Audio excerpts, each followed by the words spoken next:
call. Melissa Lammers. Here. Jessica Gow. Wendy Anderson. Here. Tyler Momberg. Here. Sarah Lee Morrissey. Here. Bob Fitzsimmons. Here. John Hoblick. Jack Surrett. Here. Bliss Jameson. Here. Oh, I didn't see you come in. I didn't expect you. I'm glad to see you. Nothing on. Bill Lights. Here. Alex Zielinski. Suzanne Schreiber. Here. Oh, and you moved. Oh, you know what? I saw the back of Bliss and I thought it was Suzanne. I'm all confused. Donna Brosmer. Here. All right, we have a quorum. Do we have anybody joining us or attempting to join us online? No? Okay, thank you. My supervisor's trying to log in, he said. Okay. Any committee members? No, thank you for answering because that could matter as well. So our first order of business is approval of the minutes from June 5th. Did everyone have a chance to review them? Any motions to approve? I'll make a motion to approve. Sarah Lee? Thank you, Bill. I have some suggested changes, and would you like me to make a second to his motion and then suggest changes? I think that's the order, right? Second and discussion. So that would be discussion. Fire All right. away. Then I just seconded it. Is there any discussion? Am I the only one? Go ahead, has go any for it. comments? Because I don't want to belabor it. I think these were very hard minutes to take because the conversation was so technical. But I'm going to start on page 1. And I actually ended up having to go back and listen because the lines 34 through 36, which is me, when I read this, I couldn't understand what it was I said, and I apologize for that. So I went back to listen, and now I understood why Chelsea didn't understand what I said, because I took way too long. I'd like to, because I think this paragraph is important for the action that we ended up taking, I'd like to suggest a rewrite. Member Morrissey stated she did not think we should reprioritize or lose momentum with council, and reminded the committee that the projected timeline for LID, as previously stated by staff, is soon.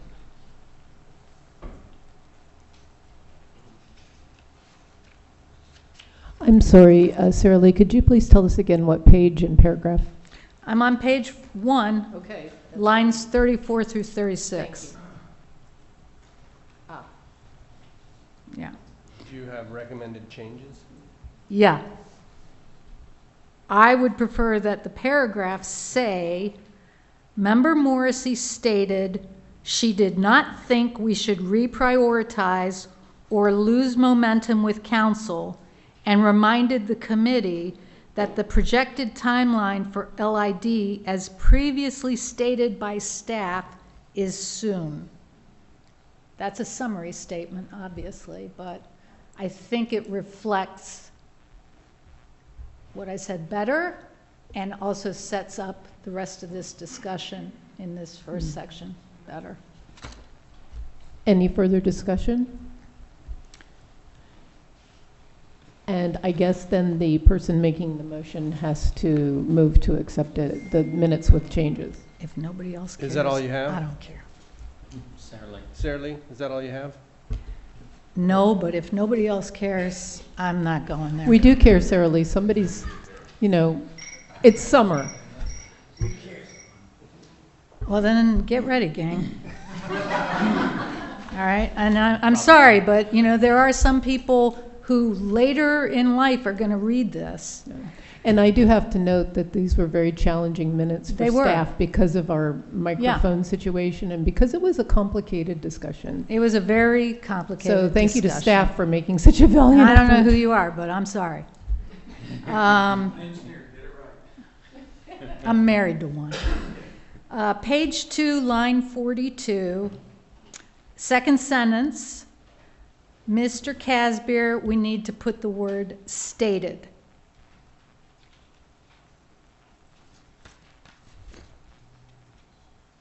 All right, page 3, line 8. We are missing ing from the word outstanding. It's outstanding Florida waterways. Actually, waters, not waterways, outstanding Florida waters. Okay. Outstanding Florida waters. All right. Page 4. Page 4 on line 1. I believe that first sentence should be, Mr. Casbeer explained that rules should be based on scientific evidence as opposed to in. And then, what's that? So this would happen when you have a school board representative on the council. Landmarks out, positions in the wrong place. I didn't go there, but I could have.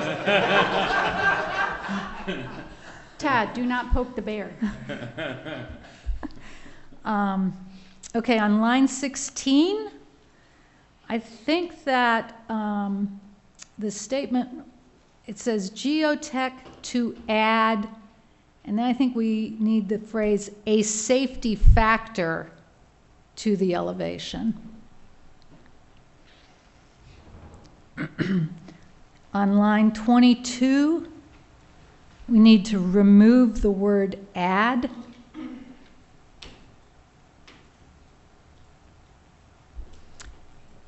And then on line 23, it should say what degree, not water degree. Line 29, take out the word the, which is the first word on that sentence.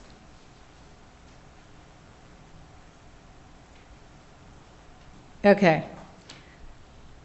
Also on page 4, lines 40 into 41, I'm really not sure, because I was like, I am not going to listen to this whole meeting again. But requiring graphs depicting bell of water table for site development, something is missing there.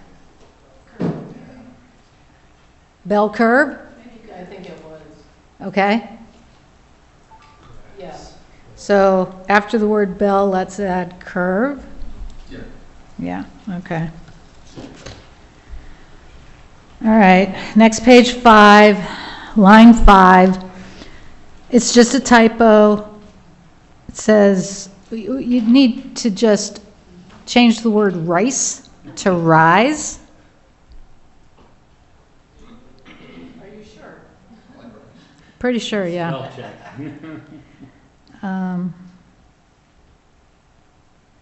On line 23, I believe that we should change the word with to when.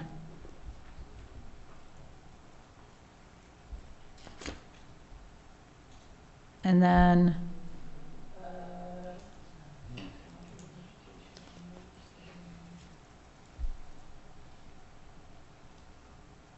I just have one more, you guys. On page 6, very last word on line 5. I think, is this correct spelling? Are we talking about plumbed?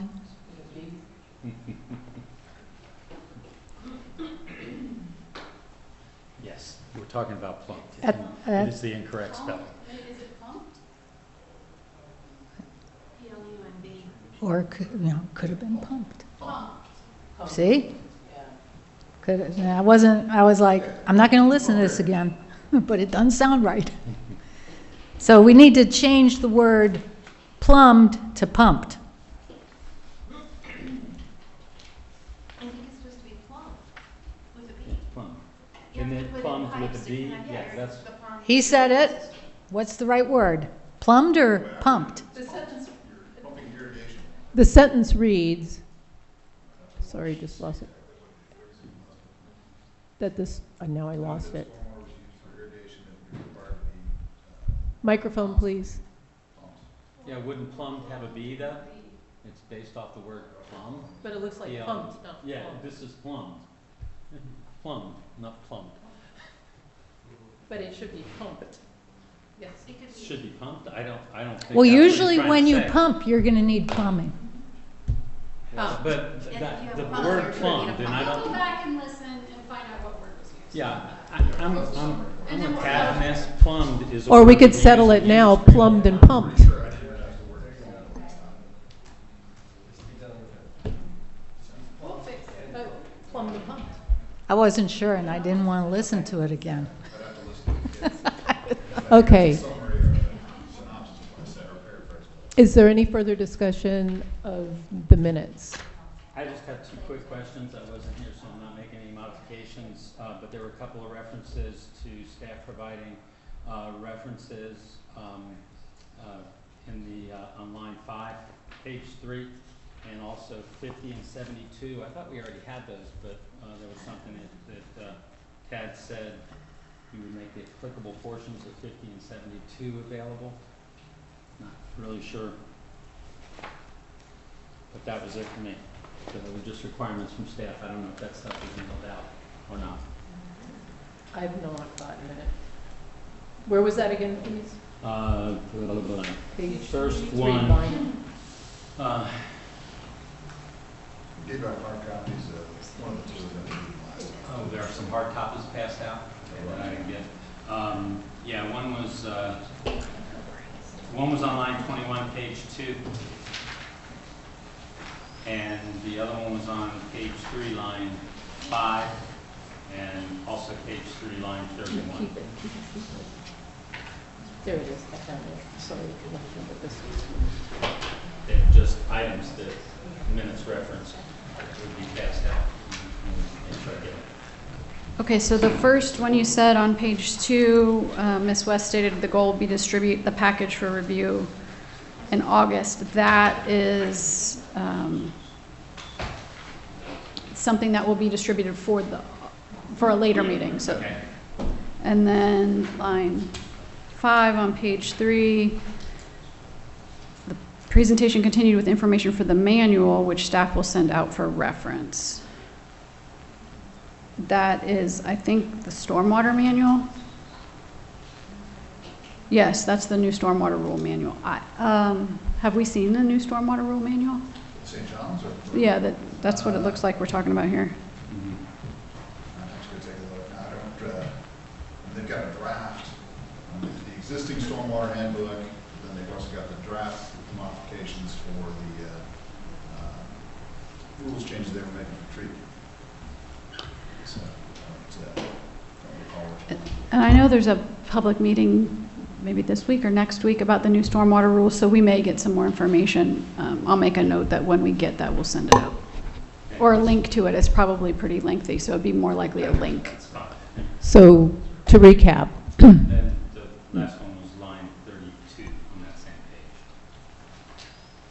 page. I don't know why they were referencing 50 and 72. I mean, those are the two chapters that we're working off of. Yeah, so Tad, that says that you move to review the county rules and that you would make chapter 50 and 72 available. We can certainly do that if, I don't think anything went out. Pretty sure I sent that to Samantha. So we have the highlighted version, and I provided a hard copy of one of the two, You did 72. 72. I think that's what I just got right here. This was just passed down, so I think this is a hard copy. Division 8. Section 72. Thank you.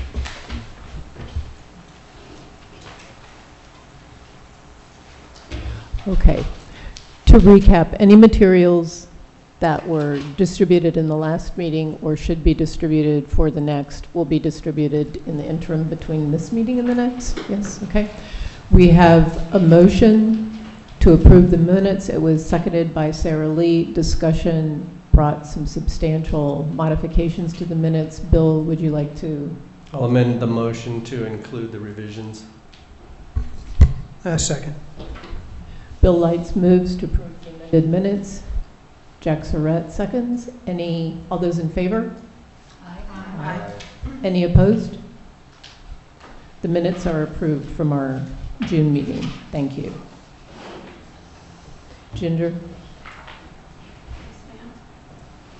Are you going to be our MC for our continued stormwater? No, I'm not, actually. I'm going to move to the staff table in the back, and Tad is going to take it over, and I know he has some guests here, and I'm sure he will introduce them as we go along. Thank you. Good afternoon. Again, Tad Gaisbeer, County Engineer. And Microphone, please. Sorry about that. good, thank you for the reminder. Tad Gaisbeer, County Engineer. With me today, we've got Ben Bartlett, who's the Public Works Director, and Dan Stanfield with GEC. He's a geotechnical engineer to be able to discuss any of the aspects that are related to that type of business. And I'll call on Bill Lights, who some of you might know, to discuss any of the biological elements of today's discussion.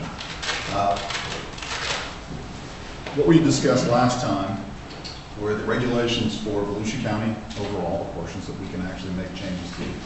And as such, we discussed what it is that the county regulates for stormwater. Remembering that there were two aspects for stormwater. You've got the attenuation, which is just a very fancy word for flooding, however it ends up in the minutes. Either one works, but it's really about making sure that you're not causing flooding on your neighbors, either upstream or downstream, based on what you're doing on your property. And then also water quality, which is basically treatment of the water, restoring it to its pre-development runoff quality is the goal overall. So we have regulations that speak to both, whether or not they're fully appropriate or not. It's obviously open for interpretation.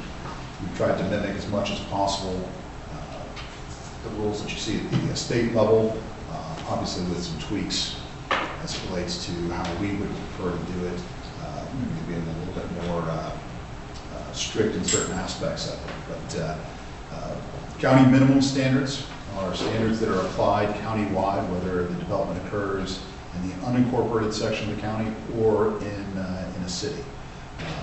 We do require that the cities follow those requirements. This is part of the charter, and they cannot relax said requirements overall.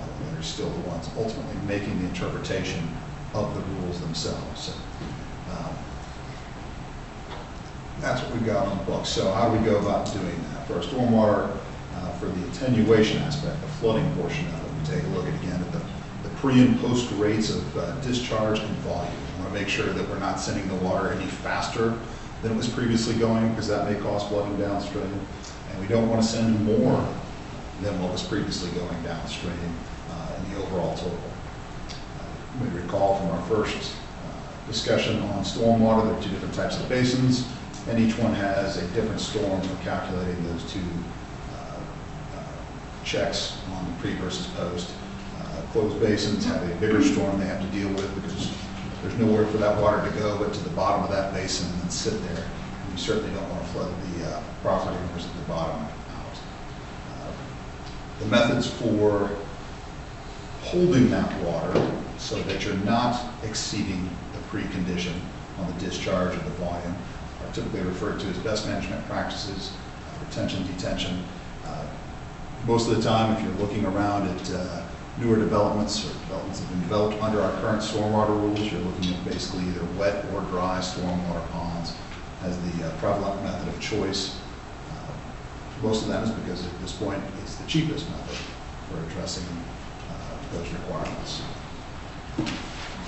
So we talked a little bit at the end of the last presentation leading into today's discussion about what are the different things that we can do to modify the existing stormwater rules to improve or reduce the likelihood of flooding on adjacent properties, downstream, upstream, anywhere around the proposed development. One of the first things that we had chatted about was about the seasonal high groundwater table elevation. As you recall from the very first presentation, this is the most important elevation when you talk about setting your elevations in your subdivision, because your seasonal high sets your pond bottom elevation, which sets your max stage after the storm has occurred, which then establishes your inlet elevation, which establishes your center line elevation for your roadway, which then establishes your finished floor elevations for your residence or commercial business, whatever you may be building overall. So all of them ultimately tie back to this seasonal high elevation. If it's wrong, then all the rest of those don't matter. You're going to have problems, whether it means you're flooding or whether it means you're causing flooding on adjacent properties.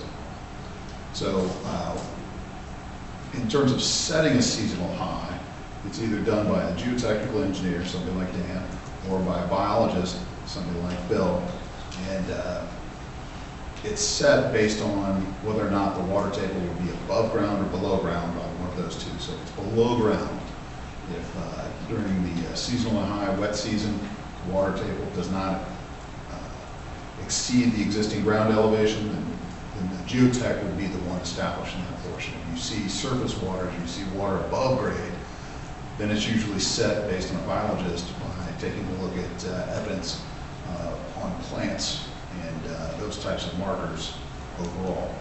So one of the things that goes into that is that, or one of the things that would make sense in terms of setting that to make sure that we don't have the problem was adding a safety factor to that particular elevation.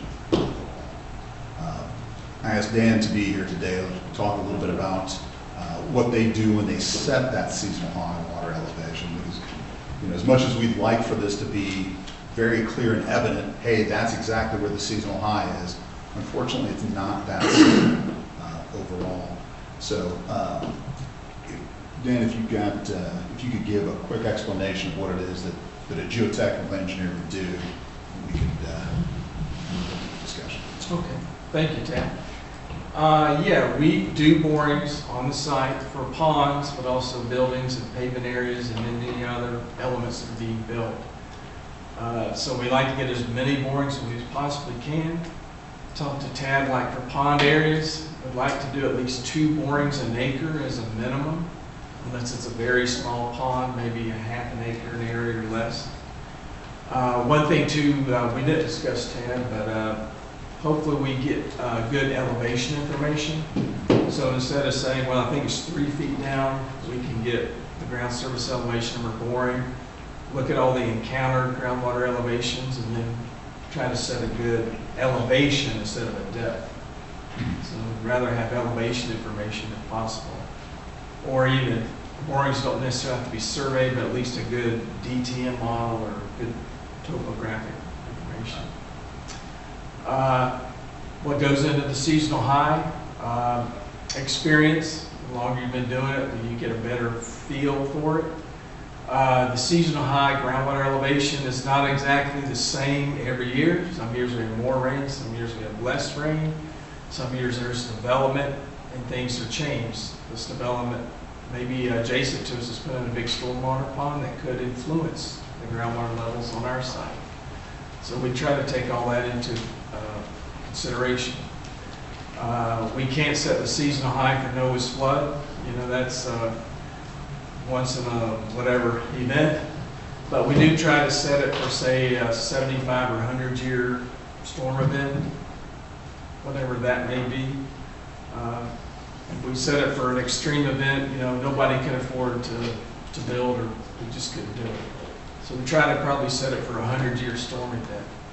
That most of the time we're not going to have flooding going on, but you can't design for the absolute worst case event. We look at quadrangle maps, the NRS soil survey, any other adjacent borings we may have, and then we try to set a groundwater elevation that we think most years it's we're not going to be above that with a huge rainfall event unless there's a Hurricane Ian. Can't remember what hit Volusia County. Was that Ian? Yeah, And that, I don't know how much water that dumped on y'all, but it's a good amount. yeah, good amount.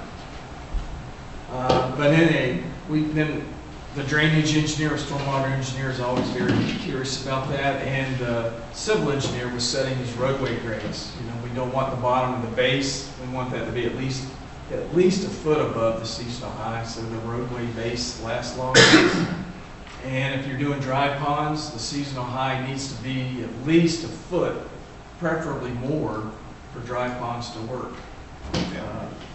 So when you're looking at the boring, what would be best indications for you? And obviously you have the normal water level established as a part of whatever they identify out there, and it could be the existing water level when you take the boring and maybe slightly off from that.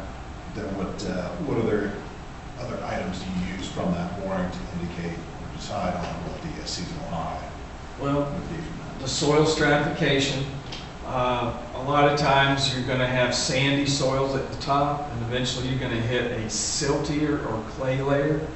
And if you're familiar with clay, obviously that doesn't allow water to perk much, and water's just going to sit right on top of it.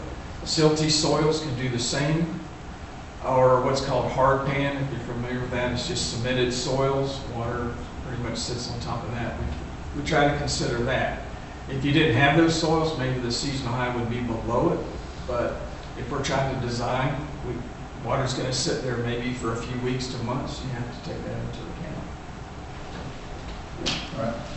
And if we were to, consistent with the potential recommendation to add a safety factor to that elevation, how much of when you set it is based on visual evidence versus your input with regard to what's around it and those other items?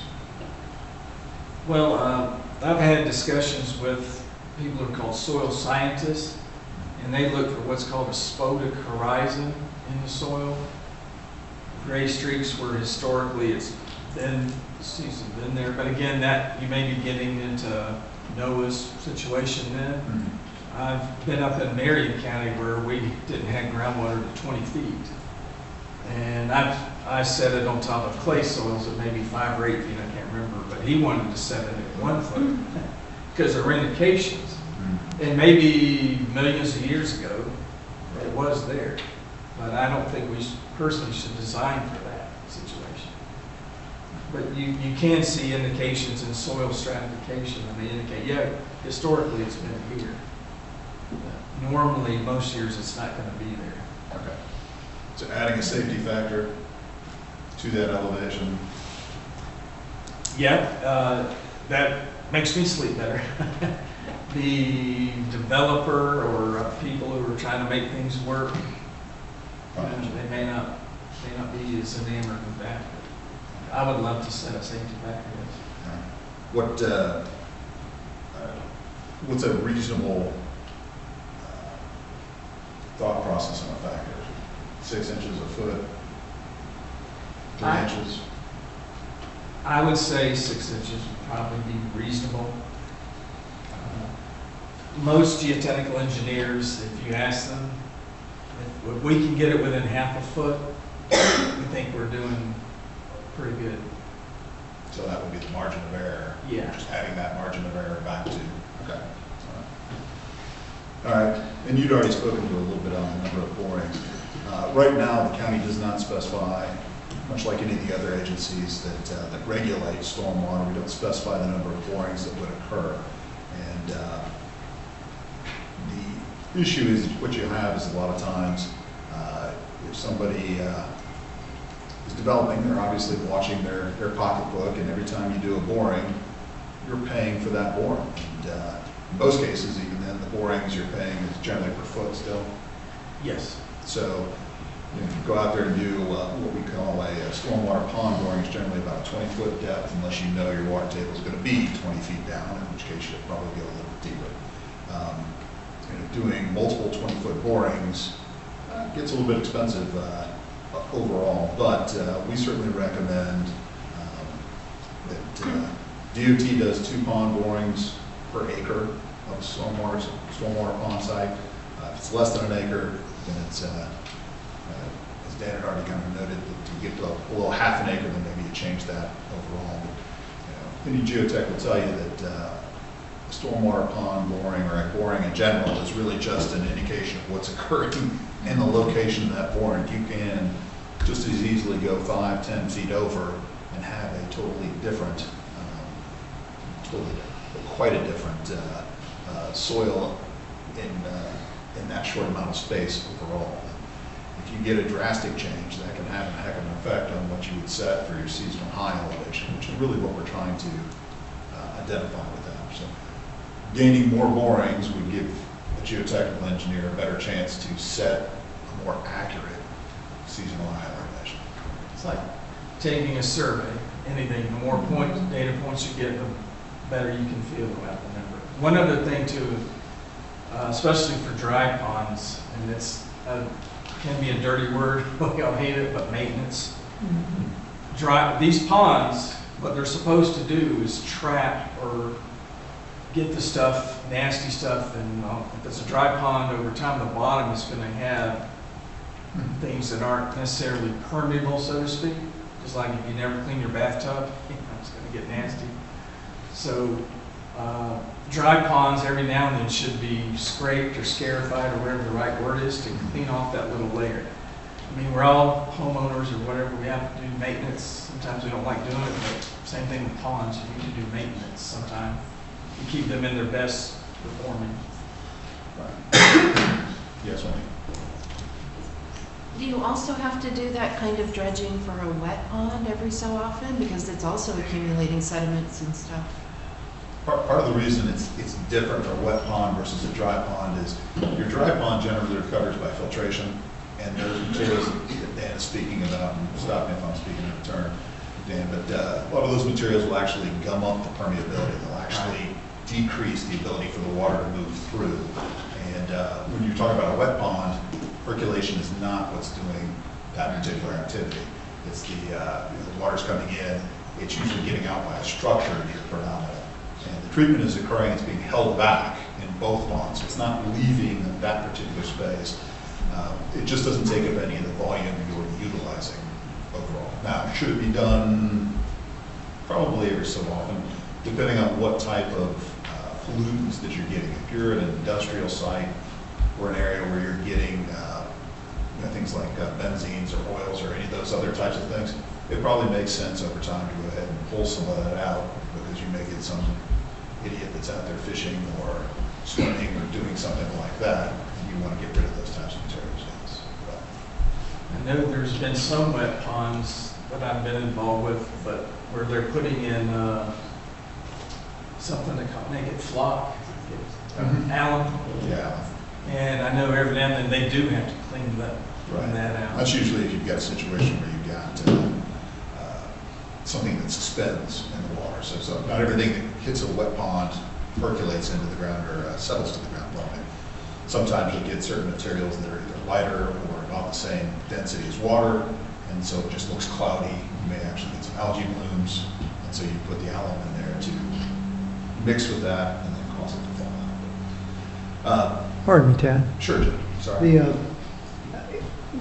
In the case of the safety factor, and I assume there's a lot of variation in these water judgments. In other words, across the county or the state for that matter. Oh, definitely. Yeah. And if that's the case, why would we deal with something like a flat rate, 6 inches, versus a percentage of the distance between the two? It seems to me that if something's real shallow or really deep, a percentage would be a better safety factor than a flat number like 6 inches.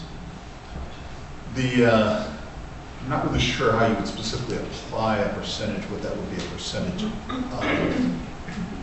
Well, maybe the depth. Right. But,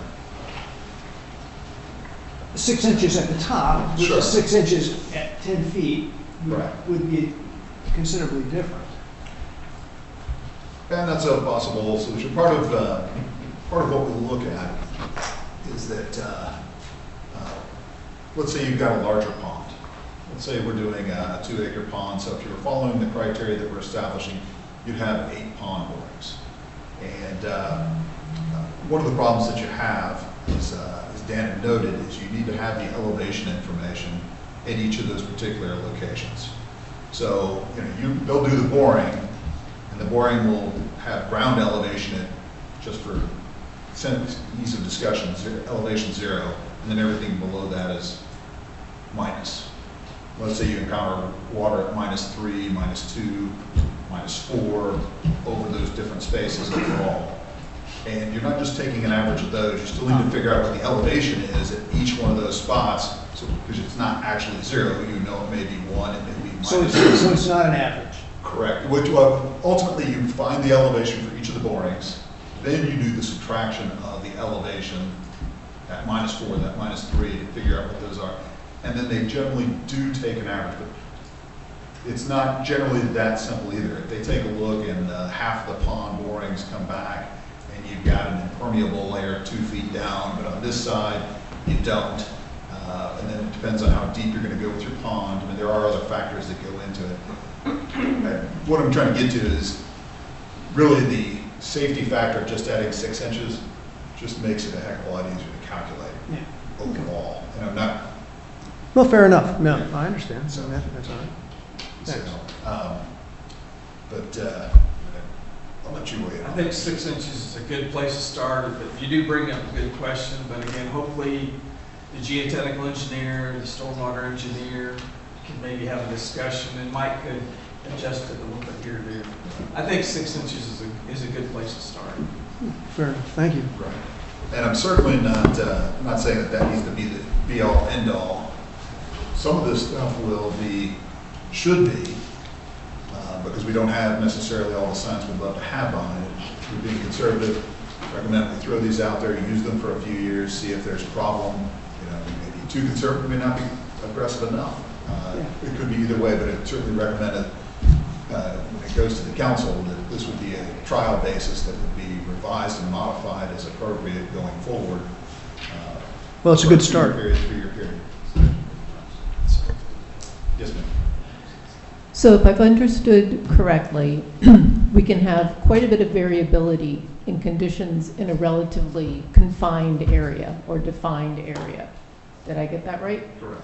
So, Possible, yes. and what we're trying to do here, I'm very glad, Tad, that you just clarified that this may be a trial period and an adjustment period. We're trying to balance using the best possible science we have with costs, and we're trying to plan for the future so that the future us don't have the future county council all upset about citizens going in and yelling at them because their properties are flooding. So we're trying to balance these factors. So I trust what you're both saying because you're experienced in your fields, but it sounded, and Jack just addressed this, just a little bit arbitrary. Mm-hmm. Is there no other way to, with the borings, we can be prescriptive if we want to. You can say we need to have X number per acre, but it sounds like the 6 inches wouldn't, I think Jack was getting to this, isn't there some kind of a measurement and formula that might be a little better without being too onerous? That's the question. And right now, did I also understand that there's no requirement for borings at all? This is voluntary? No, you do have to do, you have to do at least a pond boring. You have to be able to establish that aspect of it. Regardless of size? Correct. Okay, thank you for clarifying. But we don't specify to them. The way it's basically left at this point is that an engineer of record, geotechnical engineer and a design engineer, so if Dan were your geotechnical engineer and he was doing your pond borings, he would go ahead and do the boring, and then he's interpreting the results of that boring and then telling you the information that you can use in your stormwater pond if you're the design engineer. He's signing and sealing that to say, this is my professional opinion and what I'm doing. What we're doing is really just establishing more of a standard so that the geotechnical engineer, some engineers, just like any other professional, sign anything for money. And others that are a lot more, diligent making sure that, their license is important, they don't want to cause any problems, so on and so forth. This just makes sure that there are no questions about what's being provided, and there's a bare minimum, and there is some standard. Department of Transportation uses this. As you said, 2 borings per acre for FDOT. Thank you. I just think it's important that if we're going to set up a rule, let's make sure that it's the best we can do, even on a trial basis, that it's the best we can do and that it's based on the best information we have. We know we can't eliminate all risk. We know we can't plan for every single eventuality, but it's important to hit it right. And I don't disagree in any way, shape, or form, and that's part of the reason we recommended not really getting into treatment standards, because we have nothing to back that up. Right. In this case, with regard to setting a set elevation and moving forward from there, Dan can certainly speak to it. I'm sure Bill can speak to it to a certain extent when it comes to setting the elevations above ground. It's not, you'd love to say it's a science, but when you're doing an average of 8 borings over a 2-acre pond, and the elevation may not be exactly right, there's a 6-inch amount, as you heard, in terms of plus minus for error on these things. To me, that seemed like a reasonable amount to go ahead and set it forth. You're encapsulating that reasonable amount of assumed error potentially across that average, and putting it in there as a safety factor. So what would be, because the consequences of getting things right or wrong are not necessarily immediately evident, what would be, if we do a trial period, what would be the metric? How would we gauge that we did something that was overkill, or was adequate, or was it inadequate? How would we measure that post-implementation? Sure, that's a good question. What I would take a look at is the different developments that occur with that safety factor in there. I would take a look to see what it potentially does to the amount of fill, the density counts, and then any of the flooding potential around those that has occurred. So we do get a pretty good amount of reports on when flooding occurs at Public Works, and we can certainly take a look at the results of that versus what may have occurred prior. So again, if there have been no reports, the assumption would be made that flooding was not occurring on the adjacent properties. So we do things like that. We can also set it up so that we're reviewing aerials to determine whether or not there are any changes to the water table around there, if there's above flooding evident, those types of things. So another big factor in what we do is the timing. If, say, we did 5 borings and it's in October, we've had a normal rainfall year, maybe even had a hurricane, and we found the groundwater at like 5 feet on average, I say, well, I don't need to bump this up much because we've had a fair amount of rainfall, we even had a hurricane, and every boring's around 5 feet. It's a flat site, say elevation 20. Maybe I'll bump it up half a foot to a foot for the seasonal high, because I'm in the wet season. We're the peak of the wet season.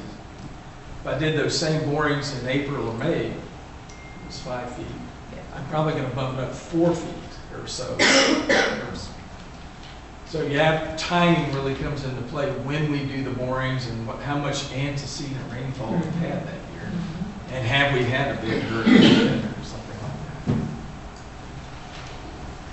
Honor system. We can certainly give that more thought. I think that's the best answer. Bill? So it's probably important to understand for the committee that every time you add 6 inches, let's just say, it increases the cost, because you think about now you add 6 inches of fill across the entire 50, 100, whatever acre property. And it also makes LID more difficult because now you're raising it up so that you can't have trees anymore.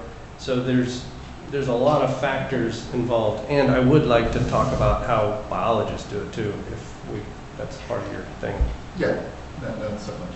I don't disagree with Bill that you add the 6 inches, it certainly has an effect. I don't know that it changes your LID possibilities overall, depending on what methods for LID you're doing. If you're doing bioswales, 6 inches doesn't change anything, when in fact it actually probably makes it better. If you're proposing underground storage, it probably makes it better because again, now you're creating separation between that underground storage and the seasonal high water table, so on and so forth. So it certainly is an expense, there's no doubt about it, but you know, if, part of the state requirements are that, and county requirements are that if you're building something that you're not negatively impacting your neighbors, the expense is the expense. So,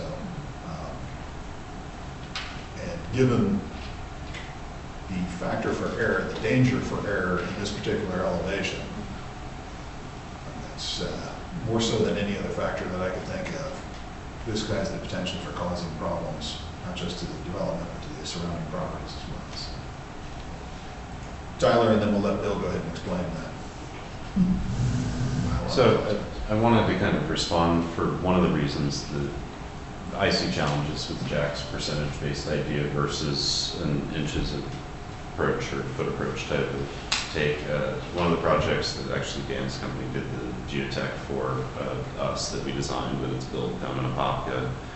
We were dealing with somewhere that we had to drill 50 feet in the ground to get effectively 20 feet in the ground when we were done with the project. We were cutting over 25 feet at the location. It had been previously filled as a bridge abutment for an expressway, a section of 429 that got realigned later when they came back and went to the west with the new alignment. And so on that project, we encountered water pretty substantially deep on those borings, and we were throwing away the top half of the boring. The water table and the performance of the ponds is extremely consistent with what we got in our geotech. Right now, those ponds are dry and they stay dry and they recover correctly, and we only had a couple feet between our seasonal high and the lower pond that we designed. And one of the things that I noticed when I compared his report with other reports is that there is a difference in quality of geotech engineer that you get, and the amount of analysis that they actually write into the report. And when we read these, there's some of it that's rubber stamp language that makes it into everything, and there's some of it where really having a quality geotech engineer and having them get enough borings so that they can tell you something about what those borings mean and read some of how the water surface is forming topographically. I mean, right now we're working on a project that we've been laying in all of our borings and looking at what's our effective groundwater surface and what's our seasonal high surface and how do we set our road profile and work from there. A percentage basis adjustment is not really consistent with the patterns that we're seeing. We're typically kind of seeing that it all rises together, falls together. You have a little bit of difference in hydraulic grade line with your slopes, but the way that the water table that kind of tends to fluctuate on our sites and when we get these multiple borings is more consistent on a vertical basis. Could I just ask one quick question on clarification on that? So the variability could be in soil types and not necessarily ground water level across an area, because what I understood you to say was there was little variability, at least in that particular case, of where groundwater was encountered. So we have a half-mile stretch of borings right now that there's roughly 8 feet of elevation change from the high point to the low point. And the groundwater in the low point areas is within a foot of grade, and in the high areas it's more than 5 feet from grade. The groundwater surface is relatively flat and consistent throughout the length. And so we see a little bit, it's a little more depressed where the ground surface is lower, and a lot of that has to do with vegetation, transpiration. But we also see that the error is going to be more or less, did we get that level right, not did we get the depth from the surface right? And is this not sort of an unusual case where you're actually removing soil because there was additional soil added because you needed this? That was an unusual Yeah, so that's an case. oddball. Well, and what I'm saying is I have 2 different projects with very different conditions, and what we're seeing is relatively flat water tables, but the room for error would be mostly consistent across it. It's not very variable from boring to boring, I think is what I'm trying to communicate. Yeah, what I would add to that is, in Tyler's situation, removing 20 feet is a little bit abnormal in this state. Yeah. You don't have as much Haines relief. County. Exactly. You go to Georgia, you know, they're cutting out 20 feet on a regular basis. But there are other situations than just a bridge abutment where we do cut quite a bit overall. And because the stage is generally so flat, when subdivisions come in or large developments come in, they're generally trying to get to a flat condition for the most part overall. So you can have those situations. One thing to certainly note, and I should have mentioned earlier when I was talking about Bill's portion of it, if you've got a water table that's 20 feet below ground and you're setting a seasonal high, 6 inches is not going to matter in any way, shape, or form. It's not going to be positive or negative, and it's really not going to have an effect on the overall site. Where you're going to see the effect of a 6-inch increase is when groundwater is within a few feet overall. One of the things that Dan mentioned, and actually I was going to speak to it here in a minute, was that when you set a dry pond, one of the requirements is that you have to have a certain amount of space between the bottom of that dry pond and where the seasonal high elevation is. If you don't, then you can't go with a dry pond. The water's got to be able to percolate into the ground, and if the water table is right below the ground, the bottom of that pond, it's not going to percolate, it's going to sit in there. So adding 6 inches in a case like that can have a dramatic effect on what you're doing. But at the same time, if you try a percentage or some other factor where you're doing 3 inches on this side, 4 inches, whatever, you still may have that same effect, or you're just as likely to. So, Thank you. yeah. So Bill, if you would, and we kind of skipped over moving into parts of this conversation, go ahead and detail what it is that you do for setting a seasonal high elevation when it's above grade. Okay. So to talk about the difference in our county in the high and low groundwater table, we have basically sand hills and flatwoods. And so in the sand hills, where water table is really low, in the flatwoods it's really high, close to the surface.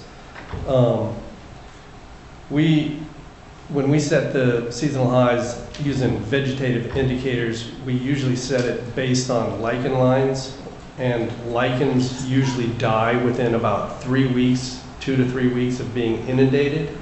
And then it takes them a long time, half a year, you know, maybe sometimes even more, to then recolonize down the tree. So we have indicators on normal pool and seasonal high, and also extreme events like flood events. So we had a project in Port Orange along the B-19 canal, and it had been drained for years, and we were trying to do the wetland delineation using the seasonal high in the groundwater with our soil scientist.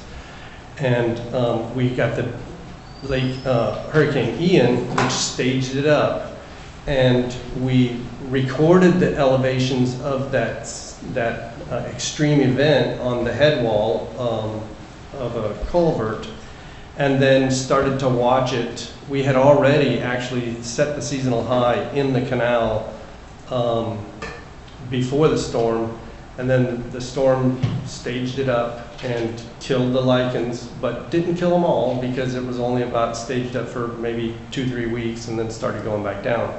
So we look at those lichens and use our judgment about whether it was an extreme event or whether it was something that is really average. So when we set the seasonal high water level, we're setting the average wet season, the wet season average.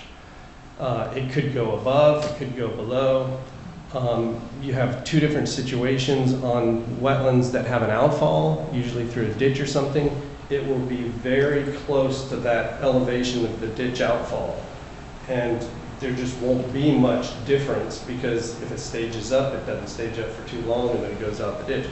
But in a closed basin, you do have some really extreme variabilities. And so the seasonal high we will set will be based on the average wet season over many years, and you can see the extreme events, but we use the lichen lines recolonizing down the slope to do that. And then the Water Management District always checks our seasonal highs and approves them. So we always have the state agency reviewing and approving ours. And we are not really motivated to set them really, really low, because then we will have problems with our design. We try to get, you know, at a really good spot. Now, when you're setting them, Bill, you're flagging the elevation or identifying. You're not dealing truly with an elevation. You're just dealing with a marker, and then the surveyor is coming in after the fact and identifying those. So you've got the same potential issues that the geotech does, just for different reasons, where your elevation may be based on black lines over here at 0, and then over here at 0.3, and then over here at minus 0.2, and those types of things. At that point, are you actually establishing the seasonal high, or is the design engineer taking those and making an estimate? No, we're establishing it, and if we'll do, like, if we're in a wetland, we'll do 2 or 3 in the wetland. Like if we're setting a tailwater elevation for the seasonal high, we'll set 2 or 3 in that wetland.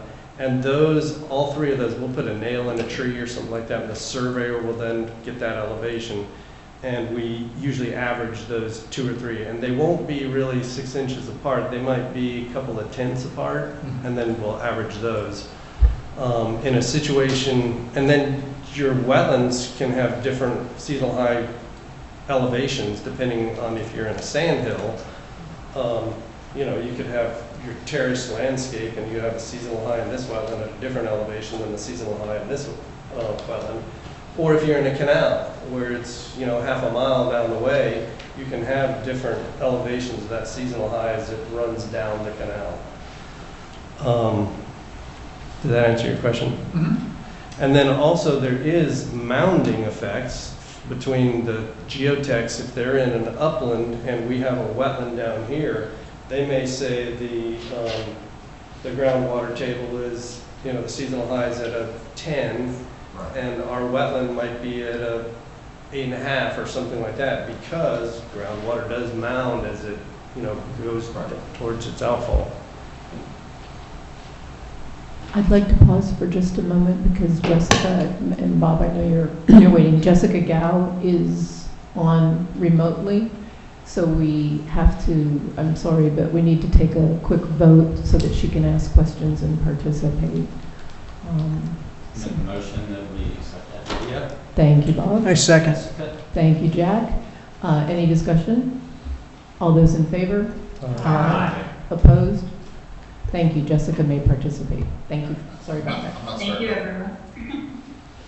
Can I elaborate just a little bit? Sure. Also, when we have culverts, we will set the seasonal high at the etching on the culvert, because that way we know it's really a long-term average instead of some peak event. And finally, we do use soil scientists. I think the soil scientists look at things that are not immediate, but have long-term 10-year, 15-year averages, like stripping in the soil, where the water goes through and strips out the organics. So we get very precise, or our soil scientists do, very precise on the long-term seasonal high average. And we debate those with the Water Management District and their soil scientists. So I think one of the things that's important to take away from what both Dan and Bill have said, sorry, just a second, is that there's quite a bit of variability over time on what those seasonal highs are. They aren't necessarily static, as we refer to it in the engineering world. It doesn't stay the same. It's a dynamic thing, just like anything else out there. So, you know, you go through a period of drought, your seasonal high is going to change to lower. You go through a period where you've got a regular rain schedule, not even a large number of storms, it's going to come back up, it's going to be established. But it's a 10, 12, 15-year potential historic look back at what things are, and we're using that to project forward in some way, shape, or form. So I think that's just important. So. Yeah, first off, I want to say that I'm certainly in favor of some kind of a safety factor involved here. My question is going to be more about the mechanics of how we would implement that. You know, as Dan and Bill have pointed out, you know, there's science, but there's also a lot of judgment that goes into their science. So it's as much of an art as it is a science. And I think that, you know, our regulations as a body, we need to encourage them to be as precise and exact as possible, and not put this safety factor, you know, in a policy presented to those experts. Rather, that's a safety factor that your office would apply after their results. I guess what I'm trying to say is I wouldn't want to put a policy out to Bill and to Dan and to their industry that, hey, Volusia County, we want you to put 6 inches on top of where you think the number is. I would much prefer to have a philosophy where we're saying, guys, give us your exact number. Once we have your exact number, what you feel confident is the seasonal high water table, then we're going to add 6 inches to that elevation, and we're going to do our engineering from that. Basically doing the same things. They are establishing, It they're is. establishing a seasonal high. But I And think- and you, expect you to I establish the think- nearest 10th, nearest 10th? Yeah, So they're fundamentally- establishing something to the nearest 10th, and we're telling Right. them, put 6 inches on top but of it. so we've got 50 guys out there doing geotech work, and 25 of them don't know about this. I know. That's why we're talking about putting it in as a rule. Well, that's what I'm suggesting. I guess I'm That's not what this communicating. is. Yeah, I'm saying that as opposed to directing the geotech the biologists to add 6 inches to their number, we want them to be as exact as possible. This 6-inch buffer, if that's what we use, that's in the code. I'm sorry if I'm not making sense. Maybe we're saying the same thing. That's what I'm saying, we're saying the same thing. Okay. That's what we're doing, is this would be a rule modification that would require that the professional, whether it's the biologist or the geotech, to go out there and do their best interpretation of the existing condition, establish said seasonal high, and then add the 6 inches as that point in time. And then their design engineer takes that specific elevation plus those 6 inches, and then uses that for their design model for stormwater. Really, the design engineer is Yes. adding the 6 inches. Right. Yes. That's what I'm trying to say. It's the But design it would be in the not rules the of how it's biologist and required. not the geotech. Yeah. Yeah, we wouldn't specify whether it's the biologist or the geotech. Our rule would basically state that the seasonal high, once established by the appropriate professional, shall add 6 inches before modeling as part of the pre-harvest. I do think, as far as the geotechnical engineering, if your code or whatever policy is, 2 borings an acre should be established, and that we get a good topographic survey or well borings survey. I think that does add some cost, but that's a fairly small cost. Right. We get the best data we can get. Right. And then maybe, I don't know, county engineer or review board may want to have a follow-up meeting to say, go over our seasonal high, I don't know. Well, I think that'll come up when we review the calculations, and then, I don't know that we need to specify anything different than what we've already got in the code for that portion of it. But yes, we've changed, recommendations on this would be to change the rules like we just talked about with the safety factor, and also specify a minimum number of borings, in this case, two borings per acre. And if it's less than a certain size, less than half an acre, something along those lines, we'd be potentially willing to accept 1 acre if the engineer of record or biologist is agreeable to. That's the best professional estimate of what the conditions are, something along those lines. So that's what we'd recommend. All right. Did we have any more input on the seasonal high discussion? Question for Dan. Do you have recommended boring lengths that we should include with, we're describing 2. Do we have minimum standards for type of boring or depth of boring that you'd recommend we look at? That could be open for discussion too, but starting point would be 20 foot deep. Now, if you are in an area where you have a hill, and maybe you're going to cut, or maybe you're going to put in a 15-foot deep pond. I know that's very rare in Florida, but I probably want to do a 30-foot boring. Again, that's where the judgment I comes in. mean, would it maybe be a minimum Yeah. remaining valuable boring depth, or we need to have at least 10 feet of the boring left after the Pop site work bottom. is done or something? Yeah. I don't, 20-foot minimum and at least 10-foot viable after construction or something. Yeah, below the pond bottom. And for what we're talking about with groundwater SPT versus auger, doesn't make a real difference in the value you get, or? We haven't talked about the difference in boring, so sorry. You can go either way. Some people want the SPT, some people are okay. The auger boring, sometimes they're not as accurate a boring if the driller's lazy, so to speak, and we're not there in the field with them. I do want to be careful about taking away the engineer of records requirements to be able to back up and justify what they've done. I think specifying a number of borings makes it clear. Having been on the private side, I know one of the discussions always between the geotech engineer, the design engineer, and the client is the number of borings, because again, every foot costs you X amount of dollars. So, the financial side is always trying to push that down. And, there are good reasons sometimes where it makes sense, sometimes where it doesn't. I think if we go ahead and establish it, it sets the proper precedent for what we'd like to see, and then both the design engineer and the geotechnical engineer have the correct amount of information available overall, so we get a good decision, something that can be supported. Flooding conditions, so. But in terms of an SPD versus an auger, some of that I'd like to leave.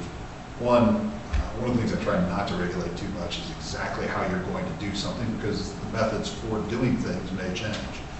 Lord knows, 10 years from now, Dan may go ahead and invent the X-ray machine that clearly tells us exactly what the hell's underground, down to 20 plus feet.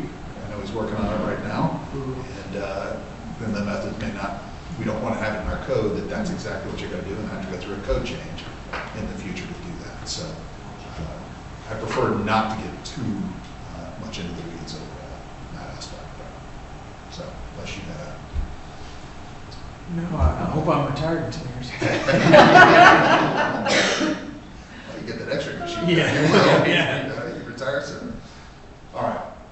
Well, the next item we talked about that has a large effect on the stormwater is the curve numbers. If you recall, the curve numbers are the percentages that aren't percentages of the amount of water that basically either percolates or runs off overall.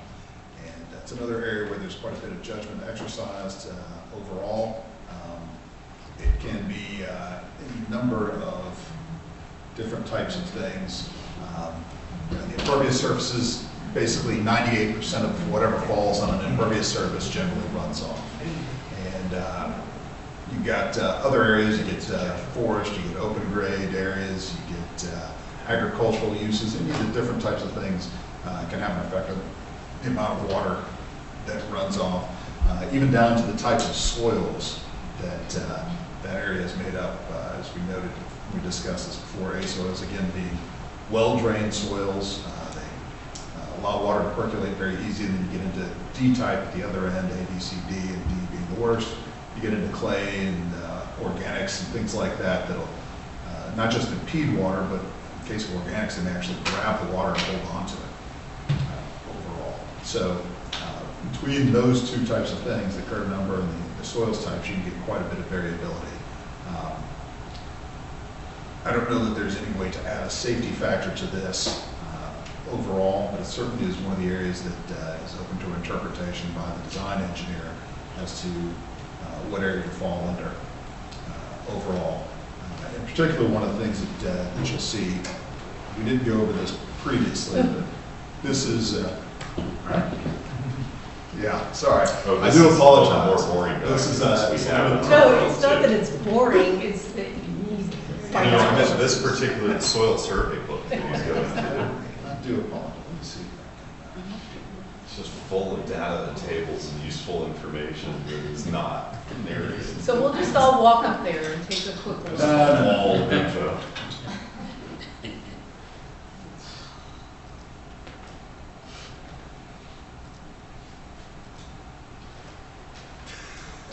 Some chart of ocular humiliation. All right, well, I'm going to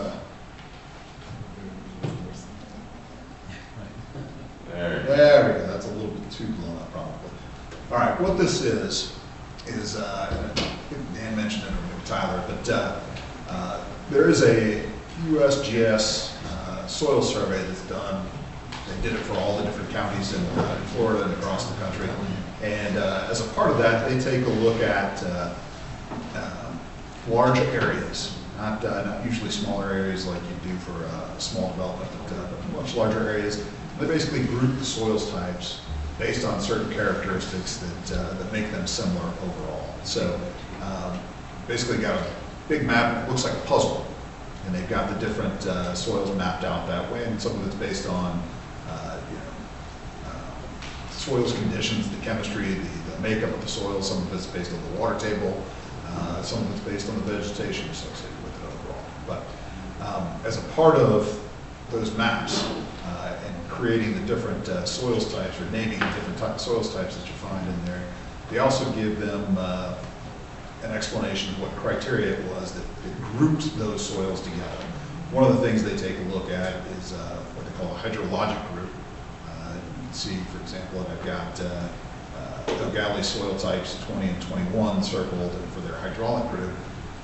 Hydraulic group is what we were just talking about with regard to A, B, C, or D.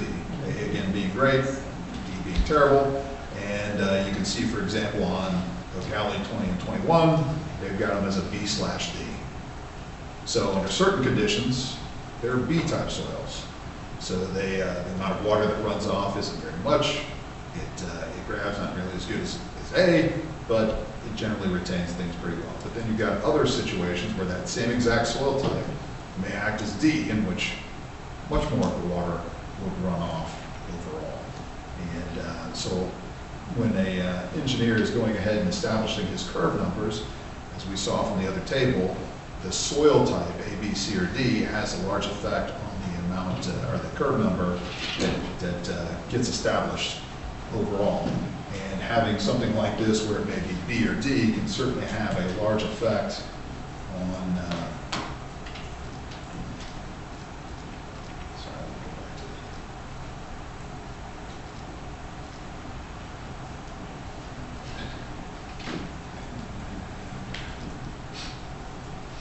may have a large effect on what the curve number is that's established overall. So certainly in those situations, whether or not it's a B or a D can have a large effect. So for example, let's say on dense forest, if that were the use type, and it was a B or D type soil, it could be 60 or 79. So you basically got a 20% difference-ish. Again, it's not technically a percentage, but in terms of the amount of runoff, and that can have a large effect on how the soils or how your stormwater calculations get done for your pre versus your post overall. So a large number of times, one of the requirements is that a geotechnical engineer would take a look at that aspect. That generally hasn't been done, but putting something in there that if you've got a multi-type soil, A/D in some cases, or B/D in others, that the geotechnical engineer would be consulted to provide a recommendation as to whether or not it's the good types of soil for recovery or the bad types. So certainly would recommend that aspect. I don't know that there's anything else that we could tweak on curve number, even though there's quite a bit of judgment put into it. I don't know how we could force anything else. I certainly don't know that a safety factor would make sense in a situation like this. But, Tyler. So with the multiple hydrologic soil type things in the manual section in the front of the book, it talks about what water table depth you have to achieve to use the lower runoff, higher percolation soil value. And what it is the soil will support the storage of the rain runoff because it will perk it in, but it has nowhere to perk it to in these soil types because the groundwater is so high. And on that chart, that was 0 to a foot from the surface was the estimated seasonal high groundwater table. And if you looked at the non-B/D columns, they were all greater than 2.5, 3 feet. And so this is where we get this, where the seasonal high gets set starts to impact which one of those soils we choose as well. And then in our pre versus post, we usually fill to above that threshold So one of the other areas that often, we can game, quote unquote, our calculations is we can say pre-development or runoff is wetland. It's a high water table, everything is running off. Post-development, we put this filter in that created soil storage on the site that wasn't previously there. And so just through that soil storage, we have decreased our runoff. And depending on whether that filter is compacted or just placed loose, that may or may not be an accurate statement. And so that's one of the things that all of this kind of ties together, that there's a lot that falls into the professional engineer that's doing the stormwater design's responsibilities as well.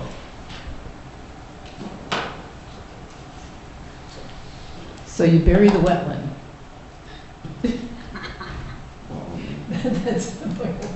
That's what that would be. Okay, and, no editorial there, just was putting it into layperson's understanding. Yeah. So, one of the other factors too is that a large number of times, again, the soil survey maps are actually generally pretty good, but they were done in the 40s, 50s, and they don't have the information we have available when a geotech goes out there and does their borings. It's not that uncommon that you go do a boring and the characteristics that are identified in that boring may not match the overall general soil type that's identified on the map overall. And unfortunately, I don't think most engineers necessarily put in the time and energy that it takes to go ahead and confirm whether or not that boring matches up with the soil characteristics identified, and as such, just go ahead and operate under what they've identified on the map. So it's not as big a deal if, for example, we're talking about a soil. Take a look at the variability, for example, for the soil types for D. For dense forest, it's 79, light forest tree canopy, 82, bush, you're at 77.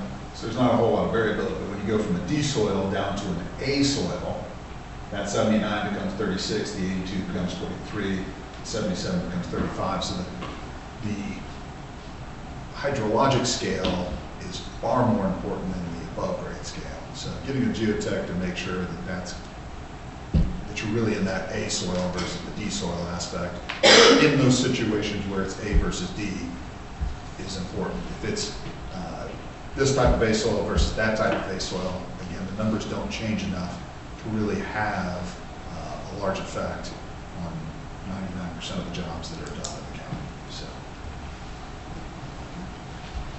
You have a question on that page. Oh, this is. There must be a reason. No, I apologize. This is. I borrowed this slide from the very first presentation and did not pull that off. But thought it was made sense to have this reference for this particular portion of the discussion. So, the wetlands runoff. I don't know if anybody remembers, but it's already wet. So any water that falls on water runs off. Yeah. So It's raining on the west. 100. Somebody said that. All right. Tailwater elevation. Again, this is another one of the large factors that has an effect on your stormwater system design overall.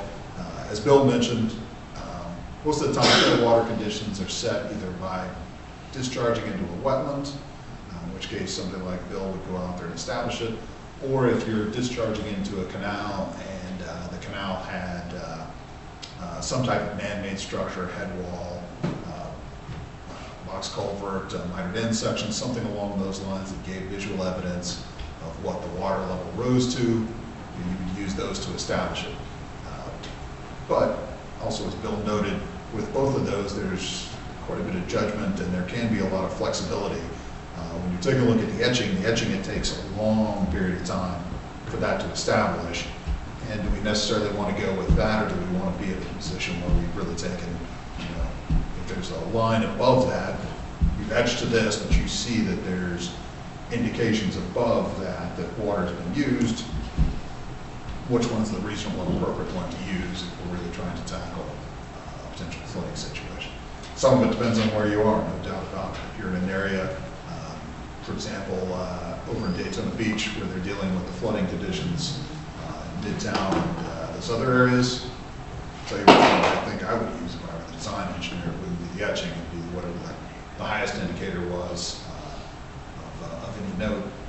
But you get into an area where you're in the middle of nowhere,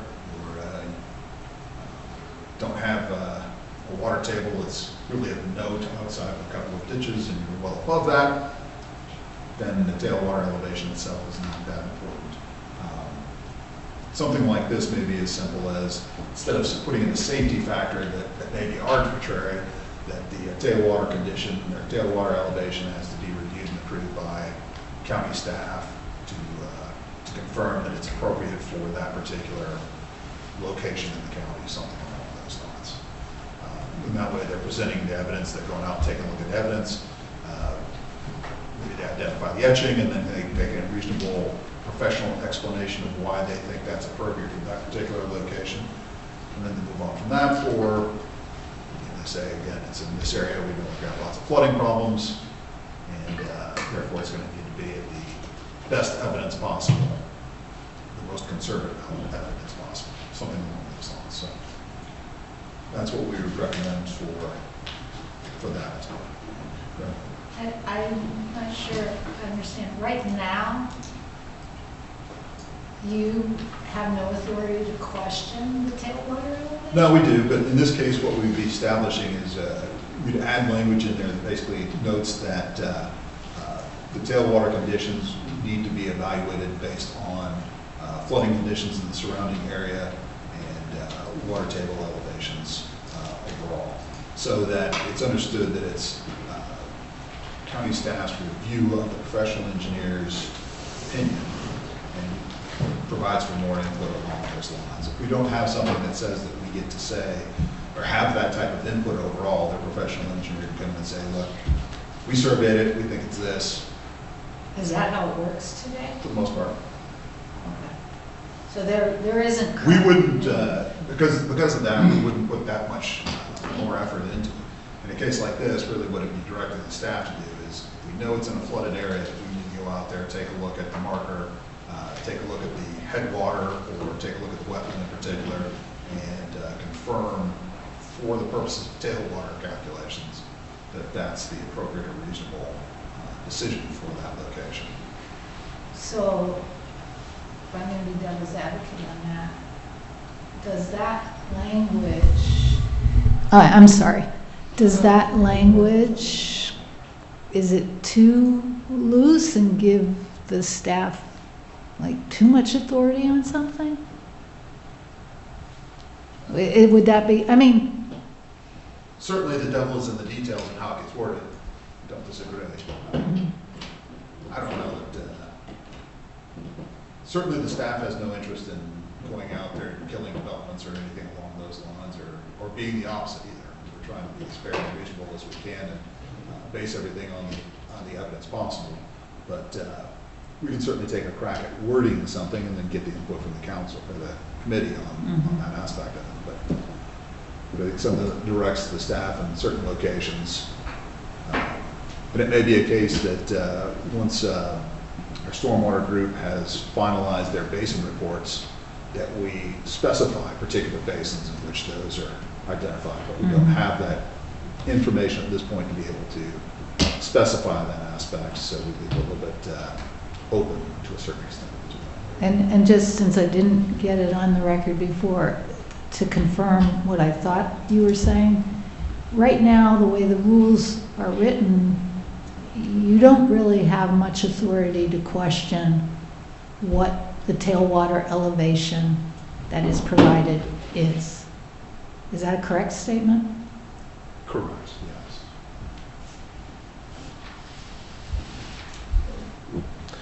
yes. So 2 or 3 things on that question. That's really good. The Water Management District reviews those tailwaters all the time, every single project. So somebody is looking at that from a regulatory side.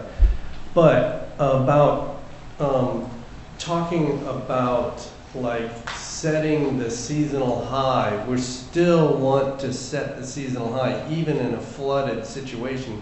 You're not suggesting that you would say, oh, the the storm event, that extreme event, that's now the seasonal high, right? You're still saying, In areas that where we have established flooding conditions, I am saying that. oh. So then maybe what would happen is, instead of just setting a 6-inch standard addition to the seasonal high, which I think we should still say the biologist or the geotech sets the seasonal high, and then the design engineer adds that safety factor onto it.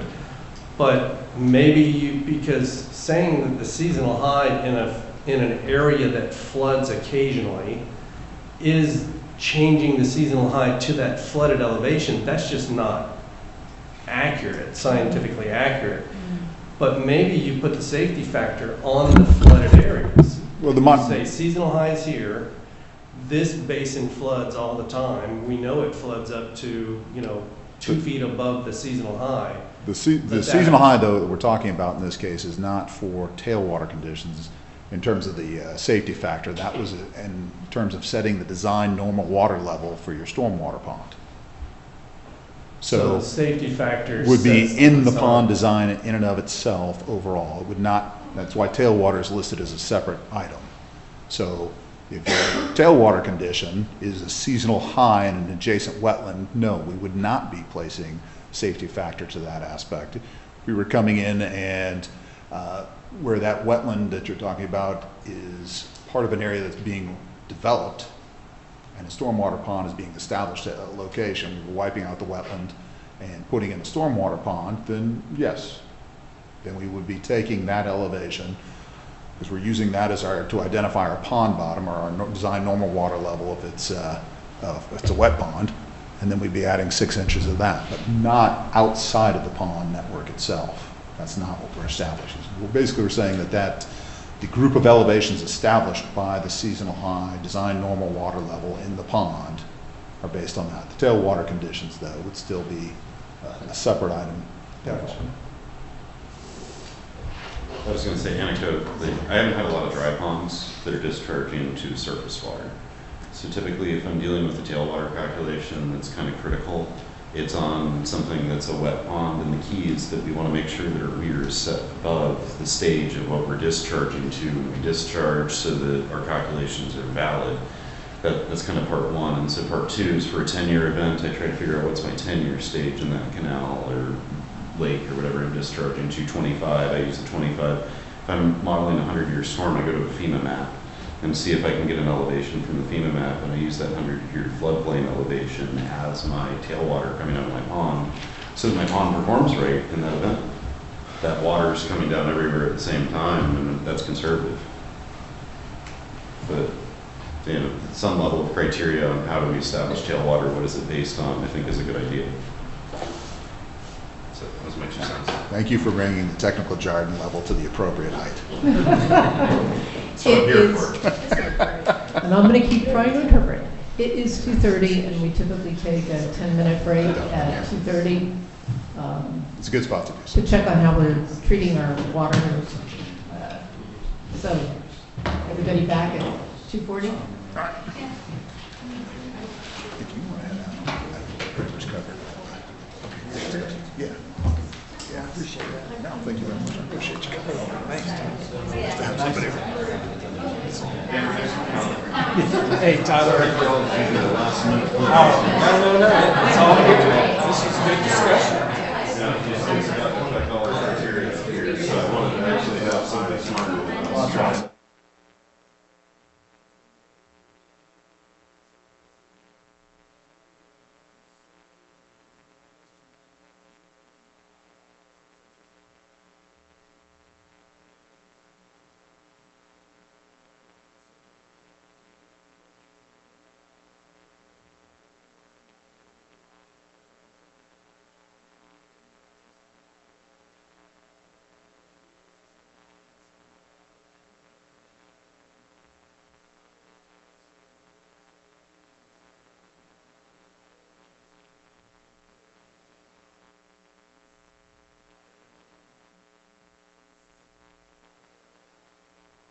Going thrice.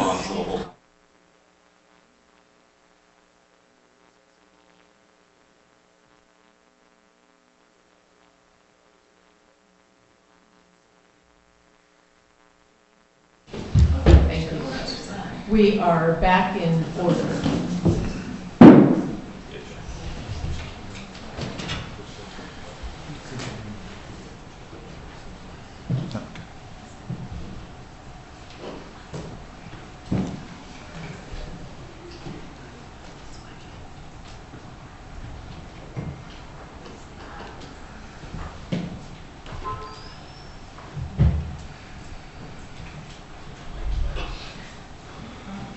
I think Ted.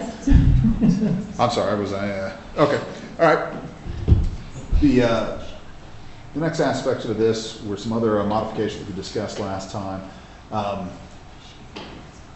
The stormwater ponds, particularly with where they're located on the site.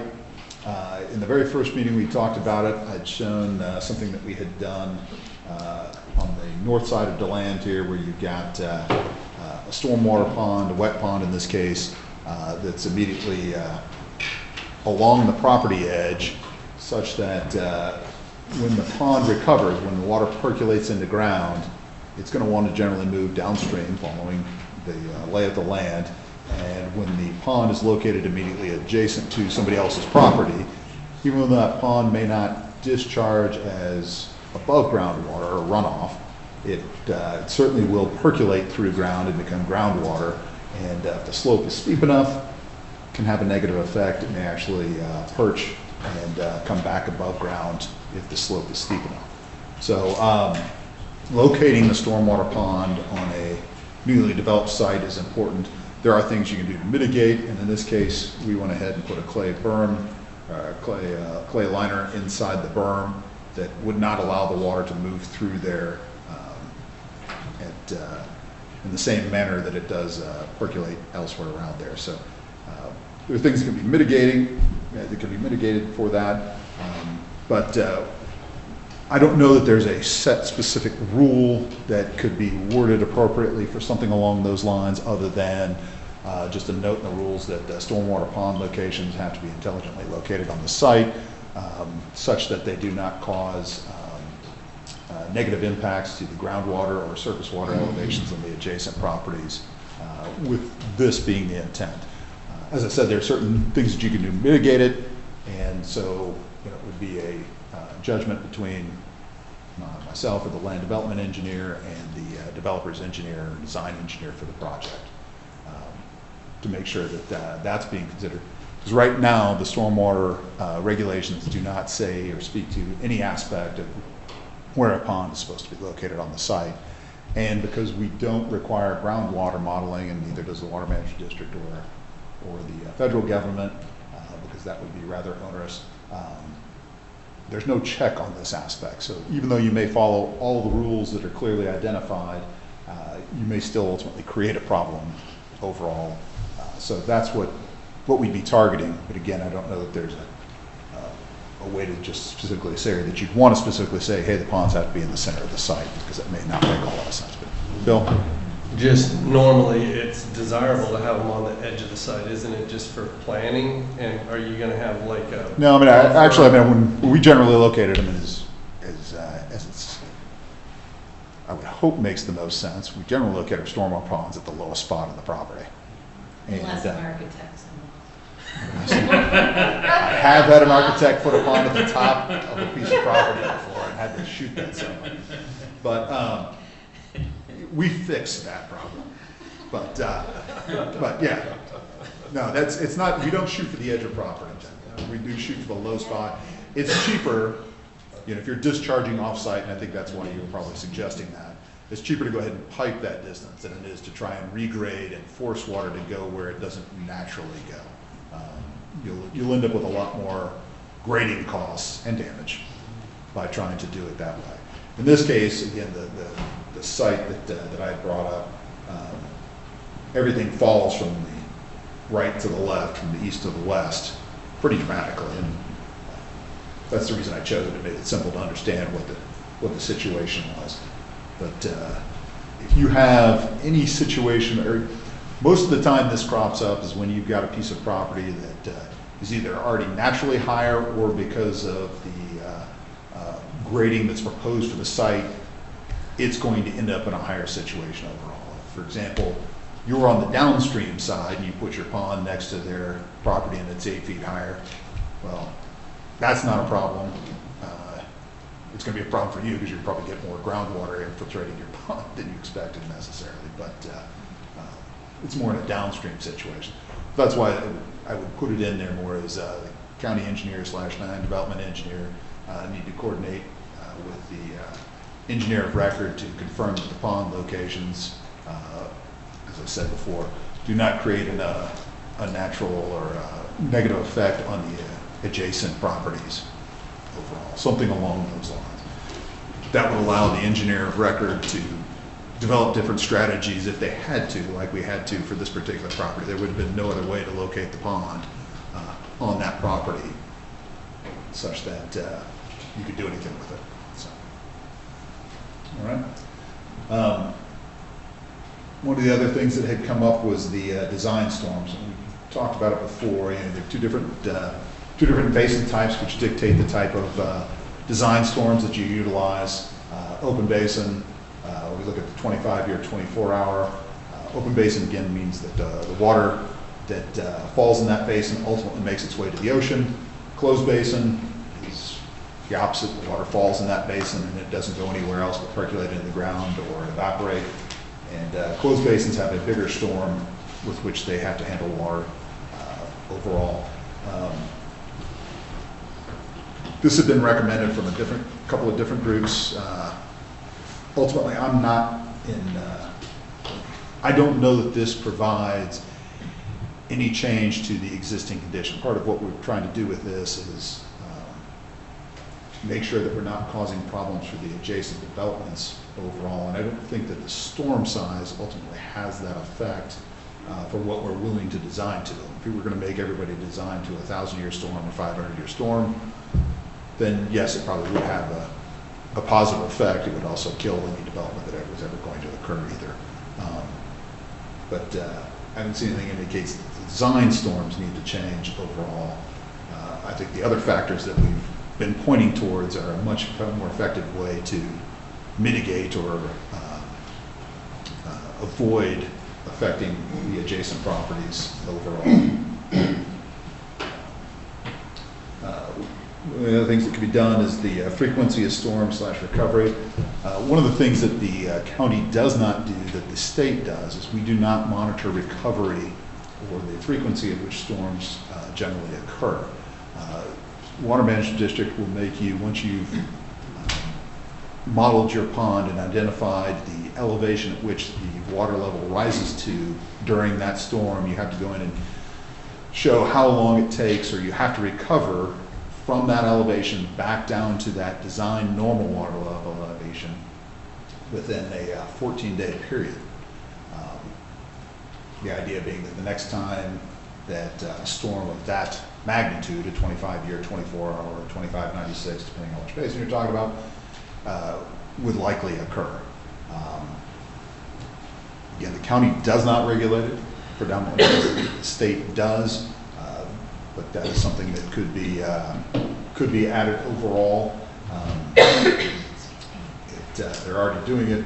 If there was the only reason I would recommend adding it is if we were going to change it and increase or shorten the recovery time overall. I can't tell if you are recommending that.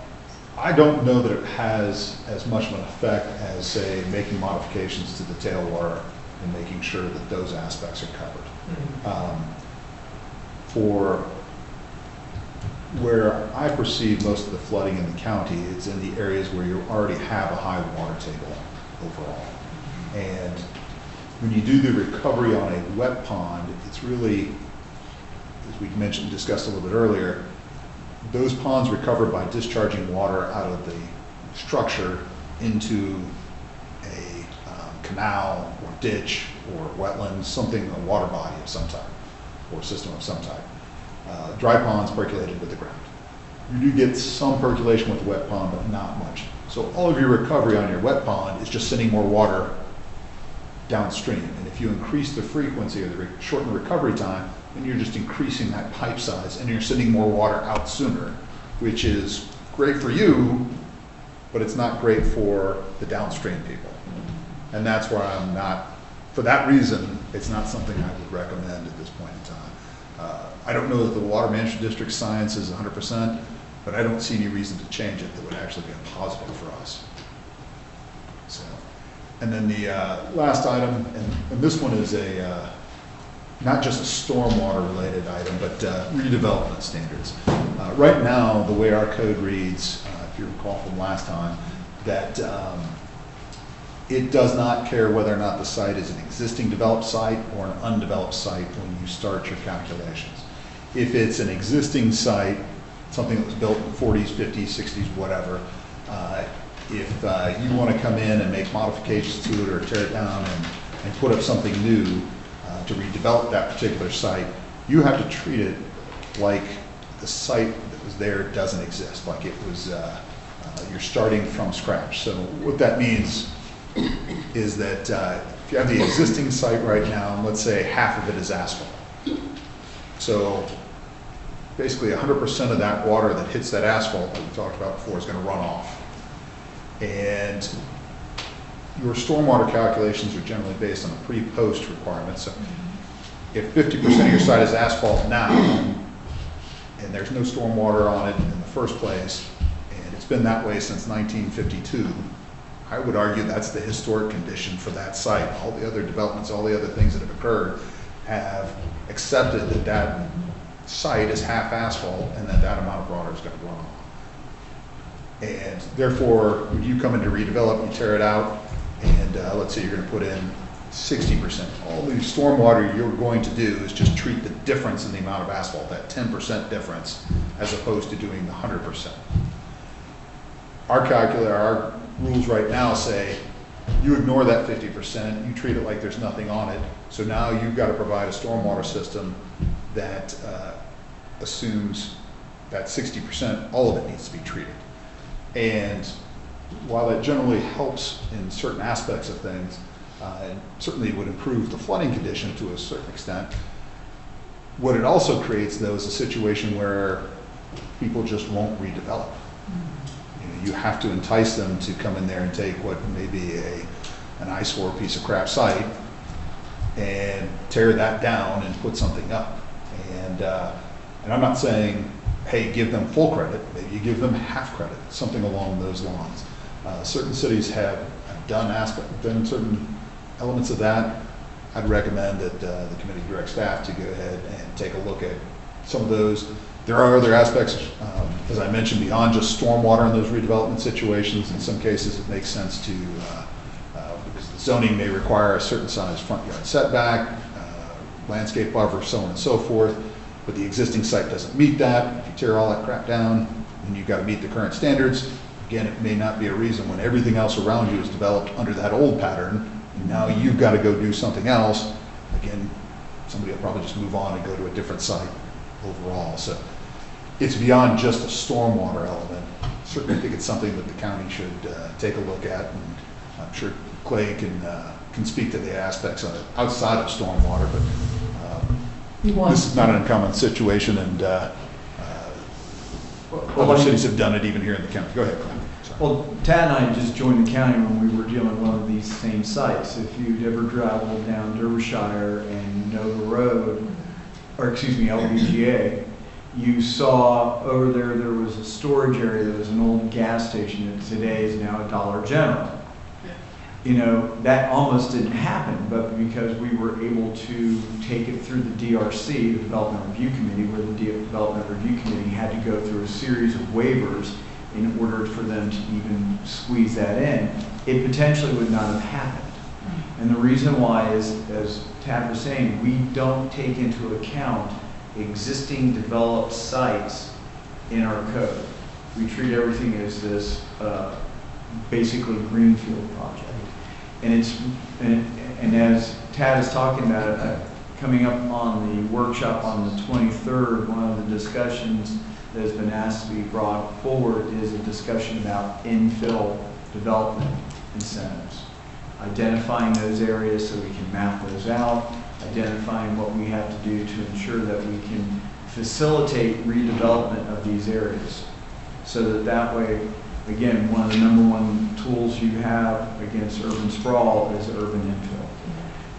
And as Tad was talking, I heard behind me from somebody, I don't know where, that some of these stormwater things that we're talking about are actually implementing our low impact development standards.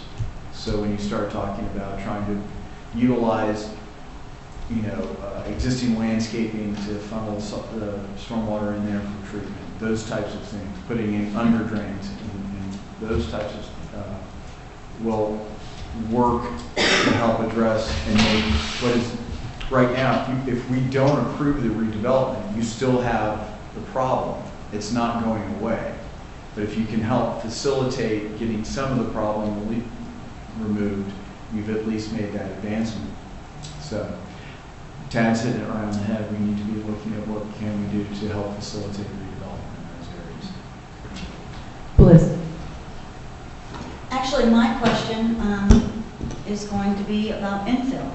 And Tad, earlier you just mentioned underground storage. Mm-hmm. And so I wanted to ask you, we don't hear much about underground storage. And so I was just going to ask you to explain that a little bit more, especially when they take an ugly site that has lots of asphalt in the building and just very little landscaping. And the project is going to use underground storage. If you could just explain the difference and how the underground storage is a benefit to the community and the surrounding landowners. Okay. So underground storage is basically taking water that would normally go into a pond, and the reason you choose a pond versus underground storage is usually the expense. The picture on the slide denotes those yellow chambers. That's what underground storage, for the most part, looks like. It's basically a upside down U to create the volume, surrounded by larger rock, of course, aggregate, and then you have some form of filter fabric put around that so that you don't get the smaller soils infiltrating and taking up the volume. So that's, stormwater is all about volume, so creating the amount of space, as much space as you can, is important. Of course, at the same time, when you're talking about underground, to get more space, you have to get more chambers. And so that means that you've got to pay for the chambers, you're paying for the rock, you're paying for the filter fabric, those types of things. So you don't see that very often in non-highly urbanized areas. You get to a point where the property values are such that land is incredibly valuable, then it makes sense to go from a stormwater pond, which is the most predominant because it's generally the cheapest to construct and maintain by far. But if you get into highly urbanized areas where land values are through the roof, you will see that on a fairly regular basis overall, because at that point the cost is offset. I've seen it in other locations where you have some type of size constraint. We did it over at Stetson in a couple of locations overall. But it does, not just in terms of construction, but in terms of maintenance, the cost of underground storage becomes an issue because it's below ground. Getting in there and cleaning it out is more of a problem. You do have to clean that out much more often than you do with stormwater ponds, because you get sediment in there and it fills up that space a lot quicker, and volume is king, and it's all underground, so you can't, when somebody drops a big gulp in there, and on a stormwater pond, you just go out and you pick it up. If it gets into here, you got to go find it in the recesses and all those different things, and take care of that aspect. So that's part of the reason you don't see underground storage very often. So that'll have a large effect when you talk about redevelopment. It'll come down to, again, the cost of whether or not it makes sense to buy that particular parcel and utilize underground storage on it, or go to another location and put a stormwater pond in. So the biggest determining factor is that. Then you also have issues with regard to your water table. Because this is going below ground, and then the seasonal high water elevation has to be quite a bit below that. Just as with, we talked about a wet pond, dry pond. On a dry pond, you have to be generally at least 2 feet below the bottom of the pond with your seasonal high. Otherwise, the water's getting in. The normal groundwater elevation will infiltrate into your system and take up volume. If you're going with an underground storage, you've got the height of the underground storage, you've got a certain amount of fill you have to place above that, and then you still have to be 2 feet above the water table. You know, for example, most of the east side, which is lower and close to sea level, there just isn't that type of space available to do that. You know, the west side you get in more to that, but then again the property is cheaper overall, so that usually cancels that out. So it's not that it's bad; it's usually pretty good. It just depends on what kind of space and costs, what your pro forma may be for utilizing it. Okay, the other question when it comes to the underground storage is, you know, we know how the retention ponds work. Right. But the underground storage, the big question is, at what point in time does everything underground then get discharged into the system? Even though it's underground, it basically operates at the same principle. So, as a dry pond, let me put it that way. As we said, with a dry pond, the water gets in and then basically percolates. It may have a discharge structure that allows it, when it gets a vastly greater amount of water coming into it, because the storm may have been bigger than what was designed for, you may have an outfall for it. You'd have that same setup on this, in which that water has the ability to move on downstream. It would just be, you still have a structure much like you would on a pond, and it would usually probably be a manhole as opposed to what you see for most of those where we have a grate on top overall. But it would be that same concept, and then it would discharge to the system. So really the biggest difference along those lines is that it's underground, but otherwise it operates as a dry pond. There's a real world example of it over at Andy Romano Park in Mormon Beach. That entire parking lot serves as a stormwater pond because there's a vault underneath it. And so all of those catch basins drain directly into it. And the city does have to go through and do a fair amount of maintenance in there. Okay. Andy Romano Park, it's basically by the Harvard approach. A little bit north of Bel Air Plaza. Thank you.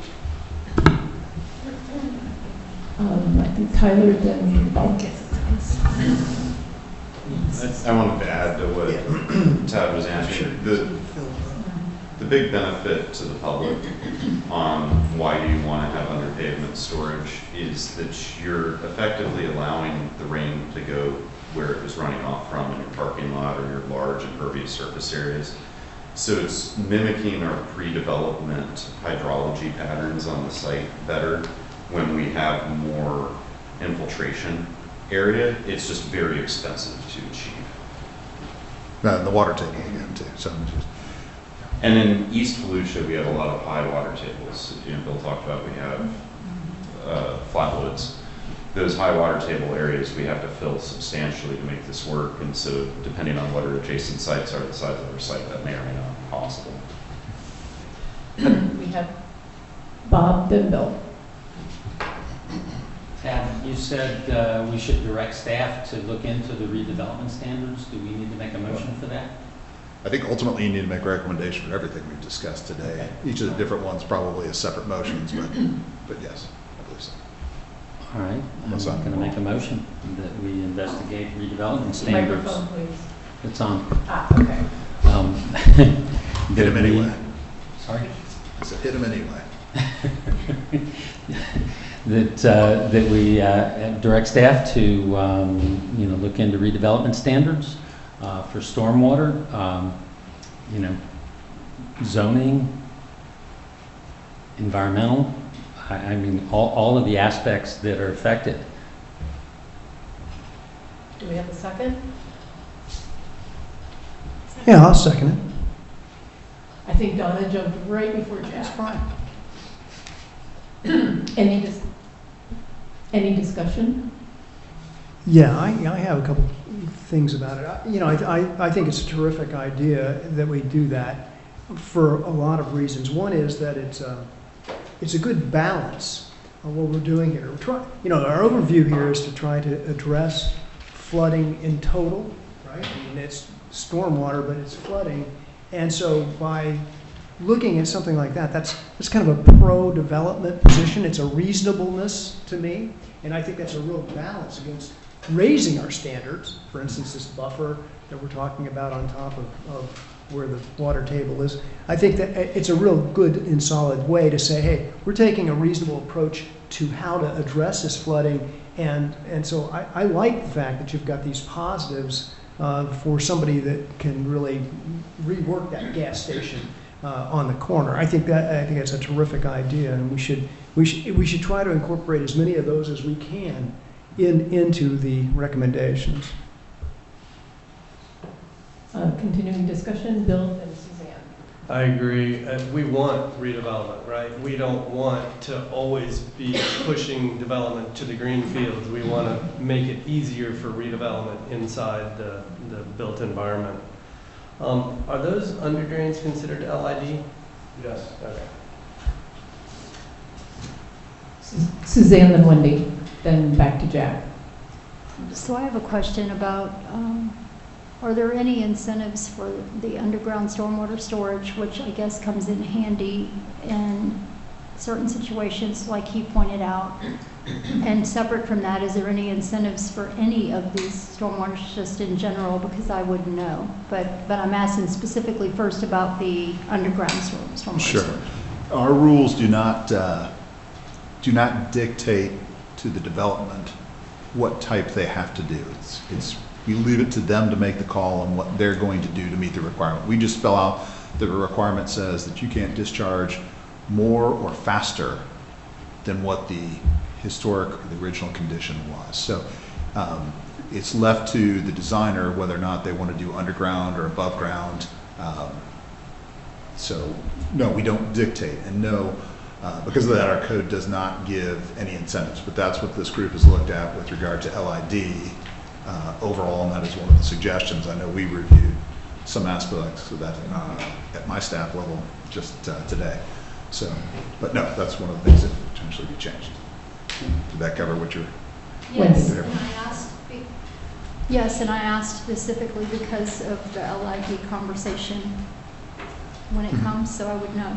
Yeah, thank you. Just to kind of follow up, what has happened is Samantha West has been putting together a series of matrices that talks about the different type of low impact development strategies you can utilize and associated incentives for them. Once that ordinance is passed, wrapping it in with this, what you would see is talking about that developer of the Dollar General. There would be an incentive for them to utilize the vaults or the underground stormwater at that point. Be it either a reduction in parking, a modification on building height setbacks, those types of things that would be administratively handled. So therefore, we're doing their reducing the review time.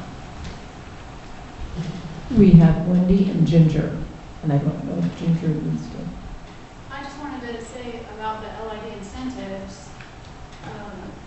We had planned to bring that back to you in September.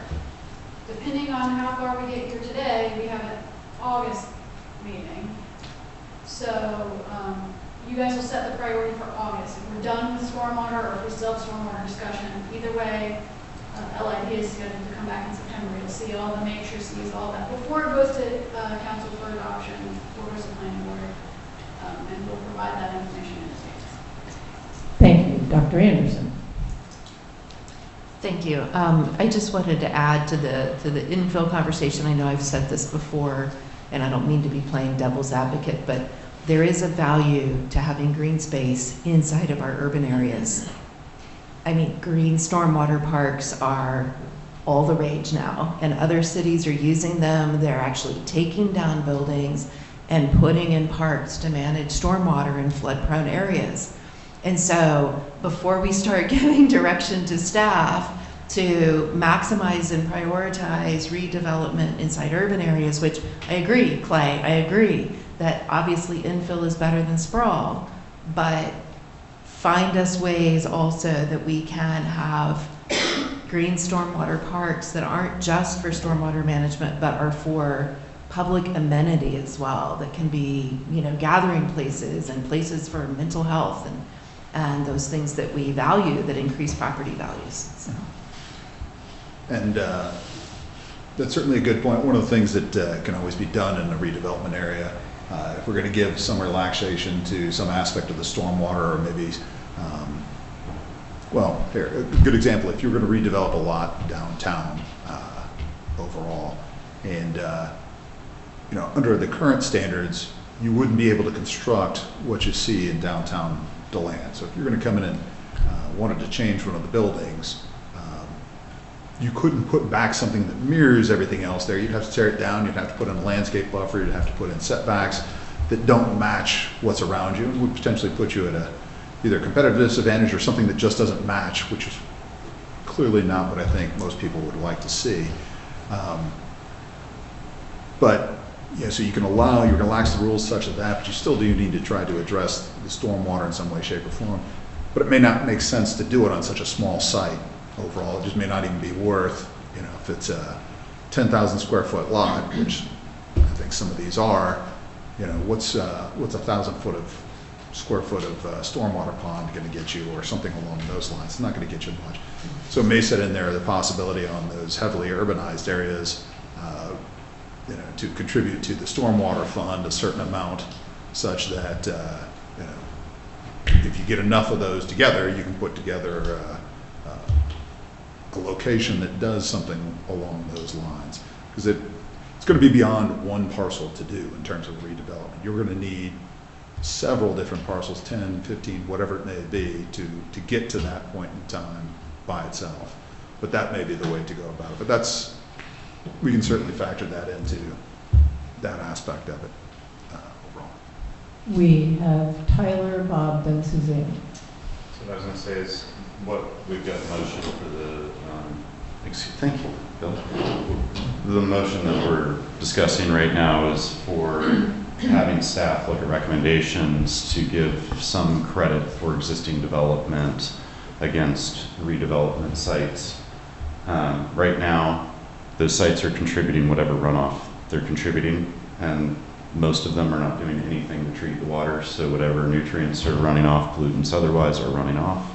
What we're talking about is making that better, about asking staff to create some allowances in the rules where we still have to have improvement on those redevelopments, but it incentivizes the owners to redevelop the site instead of keep it as it's existing, rehab the building, so on and so forth, which is what we see a lot of in our community as a result of the way that the rule is structured today. I think it's a great idea. I think that when we get into some of the other topics, a lot of what we're talking about becomes more relevant. Yeah, Wendy, I certainly agree with you that, you know, those kinds of parks, those kinds of, you know, amenities are phenomenal, and they add a lot of value to the city that they're in. I really feel, you know, that Tad hit on a bunch of issues that make it a public works issue and not something that can be intertwined with redevelopment standards, because that's something we need to put pressure on the leadership, whether it's the city or the county commission and council, to set aside enough money to do what Tad said. You're going to need a half a dozen of these sites to accomplish anything, and that's not going to be practical from the private side.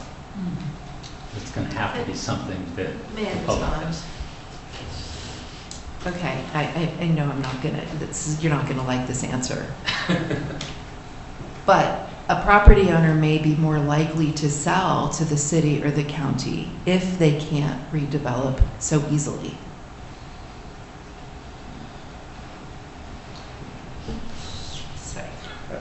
Can I just? Yes. Ben and I are sitting here, and I can tell you one of the things that you see, especially with repetitive loss properties, is there's grant programs available through FEMA where you can go in and get your house raised or completely demolished and reconstructed. We're taking on the policy of, if you're in areas, and I'm going to name an area specifically, Shotney Drive near Ormond Beach, we're not going to support any kind of grants to elevate your house. We're going to support the grant for acquisition and turning it into green space. So we are making targeted efforts to do so in those areas where we know there's flooding, repetitive loss, and a need to do some sort of green infrastructure. And so that's where Ben's folks are being really strategic in looking at where we can go. And I just wanted to say that, kind of cue him into. Yeah, so we've actually done that. May of '09 storm was probably the second or third time it flooded a series of homes on a horseshoe-shaped road in unincorporated area between Holly Hill and Ormond Beach.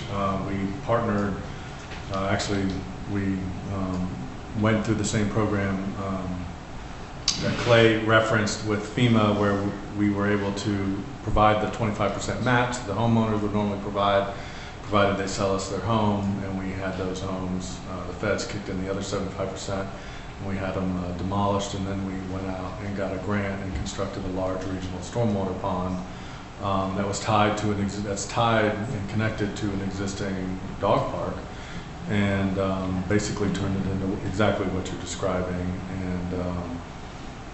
And so that type of stuff does work. We focus more on the repetitively flooded areas like Clay alluded to. Commercial, it's a little different on the redevelopment side. I don't know. I think Tad's idea of paying into some sort of fund where you could go acquire property and do something similar is probably not a bad idea. But it does happen, and it's a good way to go. And when you go through that program, you're required to leave a green space. You have no choice. So, but that regional stormwater pond provides a certain amenity, but it also has protected in storms since then the surrounding areas that also flooded. So. Thank you. We have Suzanne followed by Donna, followed by Jack. So the example given was Andy Romano Park and for underground storage. And I also know of the New Smyrna Beach City Hall parking lot. That's underground storage. That's another example that I thought of that I know of. And I just want to say, by fluke or on purpose, those areas of the parking lot and around the parking lot are more attractive than other parking lots as far as some greenery goes, just saying. But are there any examples of residential or commercial, because the city hall, their government, what do you got for private property owners, for commercial or residential, for underground storage? Is there anything that you The only decide? other site that I'm aware of, and I had experience with myself, was we did something like that at Stetson for one of their buildings there. But the one common thread you hear with those, Andy Romano Park, you're trying to minimize your impact to the natural areas around there, and the city hall, you're pretty well space constrained overall. And then at Stetson, you were definitely space constrained. So again, it comes down to when the physical conditions of the property allow it, which is the cheapest way to generally go. Because, for example, at Stetson, we did it in that one location, but everywhere else we did dry ponds because we had the space to do so. But it's certainly you got to have a good reason to put that expense in there. Overall, is what it comes down to. So continuing with the question, the underground storage is in the comprehensive plan, but no one has utilized it? Is that what? No, I had a couple examples. Yeah, maybe the Dairy Queen in DeLand we did with underground storage. Dairy Queen in DeBerry had to be done with underground storage because we were allowed zero stormwater discharge because everything was flooding there. We've had like Hyde Park, the storage suite site that went on top of the old Motorcycle Mechanic Institute building right by the Tomoka River. That entire thing is underground. There is a little pond on some of these.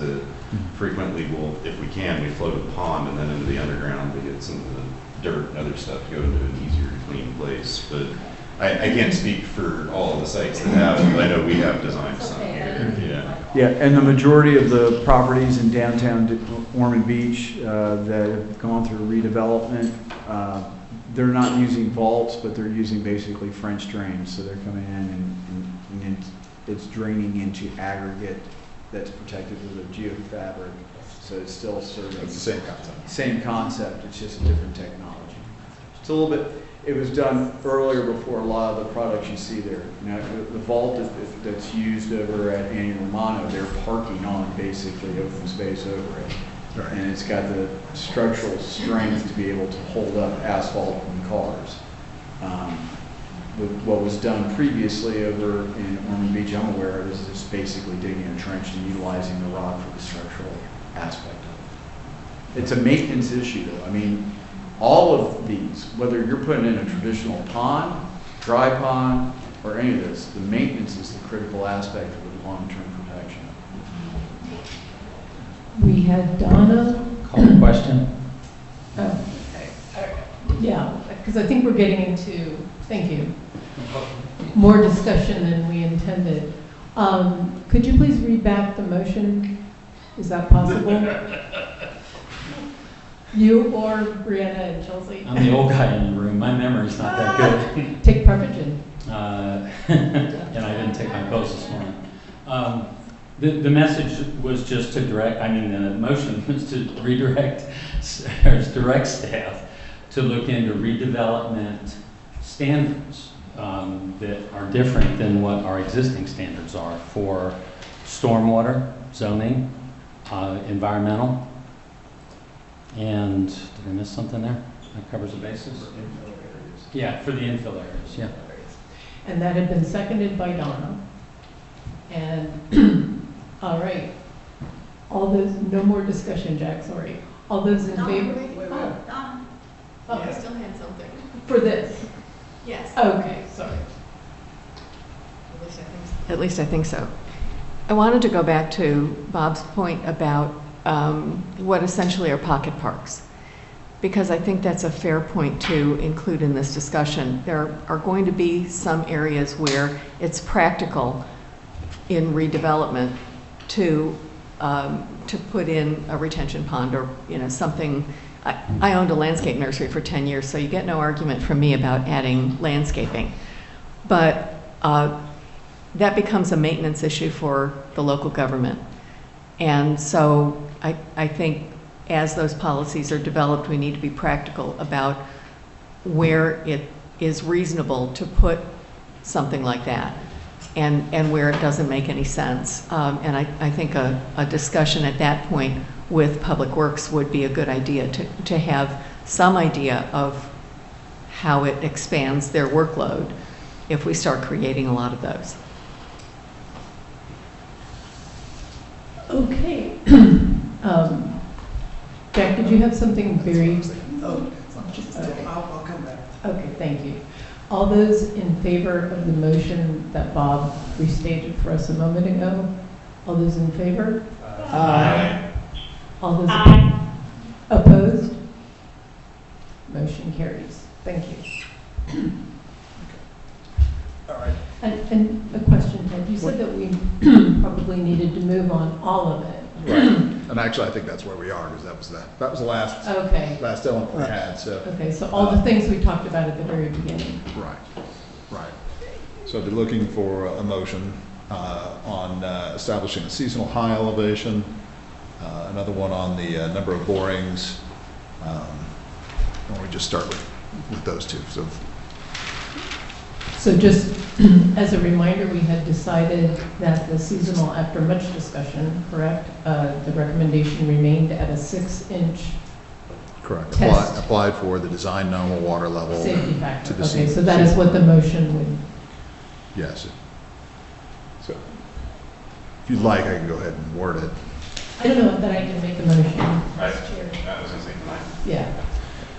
I would like to make a motion that we direct staff to develop the language for the rule change to include minimum geotechnical boring standards and requirements for the establishment of a seasonal high groundwater table from those borings, and the safety factor of 6 inches that would be applied by the professional engineer during the stormwater design process. Do we have a second? Second. Do we, seconded by Bob. Do we have any discussion? Bill? Yeah, are you saying that the minimum number of geotech borings is going to change, or that only?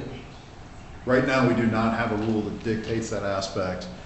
What was discussed, and what I'm assuming that Tyler is alluding to in his motion, is that 2 per acre, Like I thought. unless it's under half an acre. I didn't want to include all of the nuance in it, but exactly that. We would have a minimum size for the 2 per acre, the effective depth requirements. I think that was what we had discussed with Bill. Any more discussion? Oh, Jack?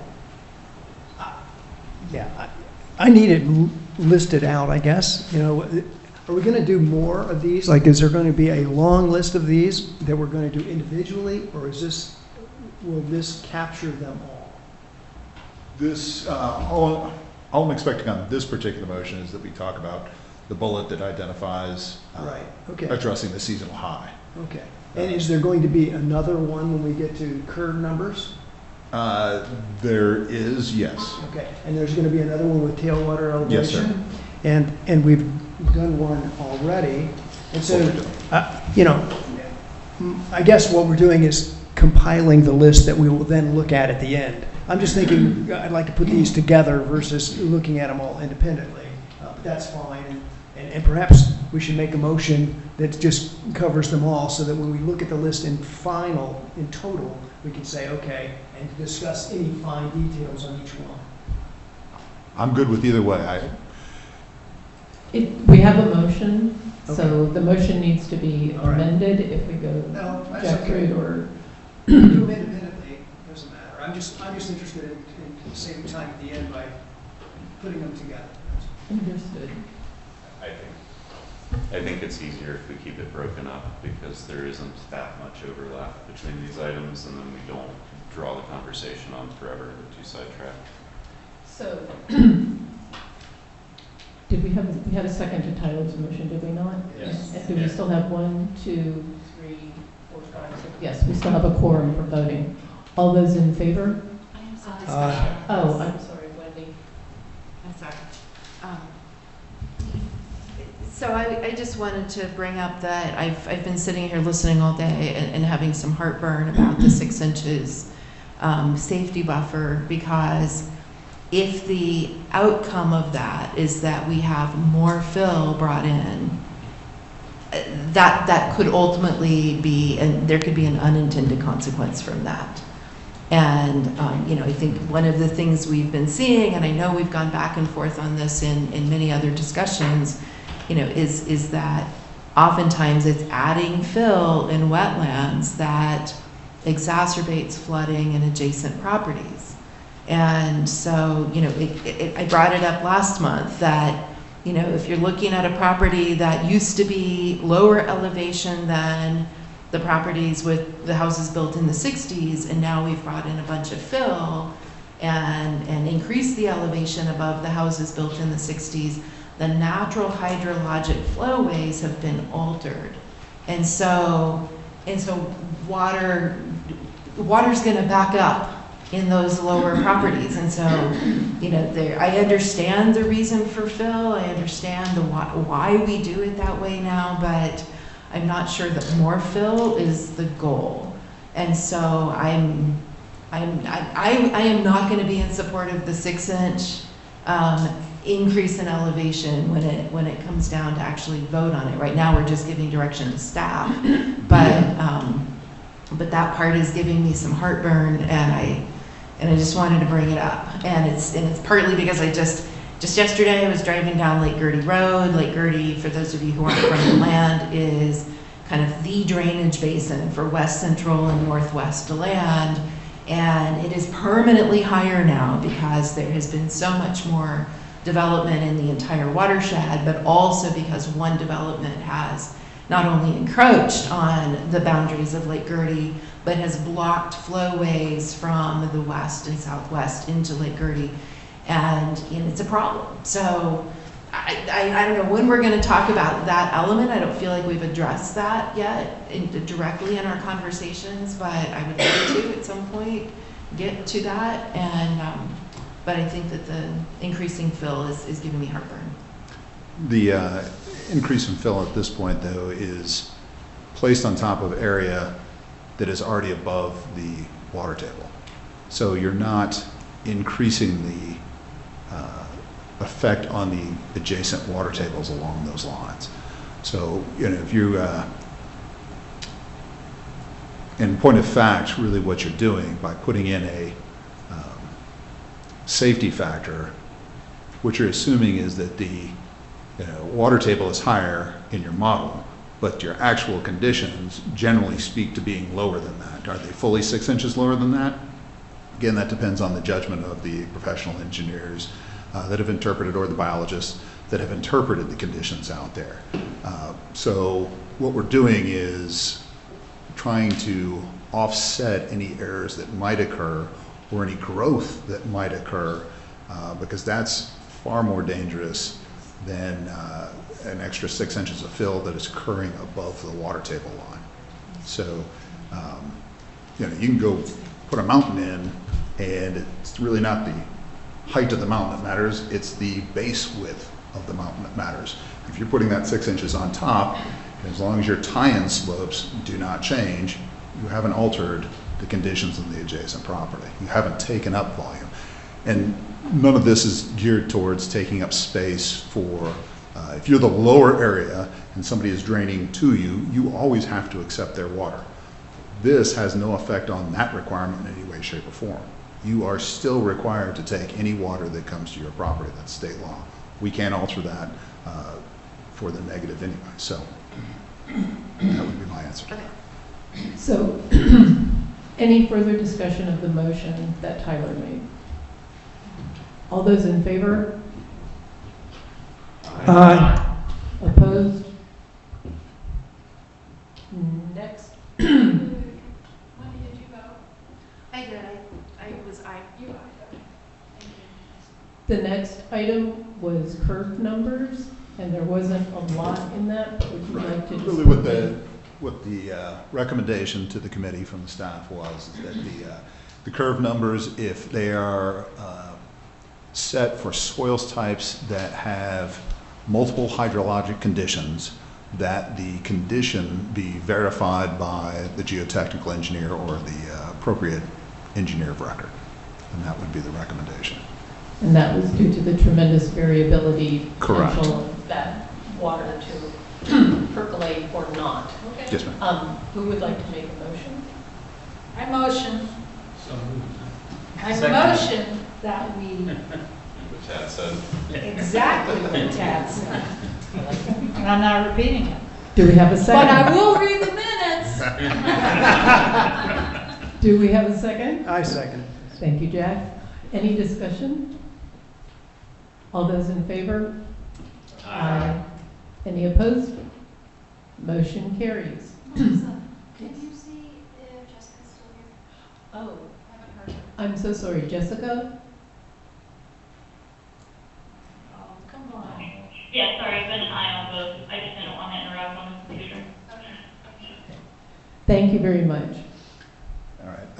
And then on the tailwater elevation, the discussion on that was to identify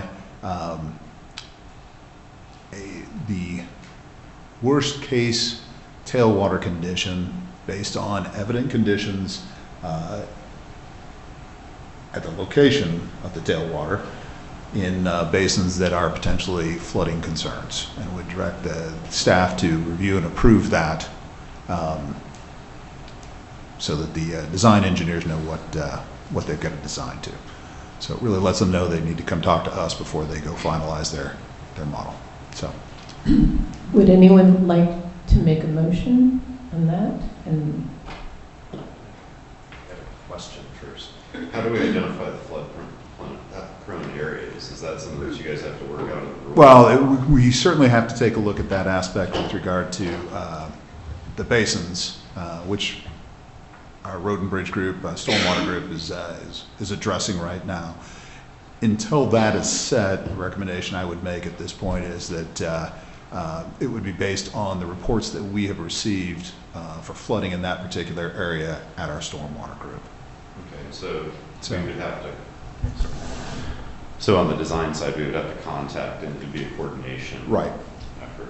Right, and that's the intent, is contact us before you move into the design so that we can both agree as to whether or not it's a flood-prone area based on the information we've got.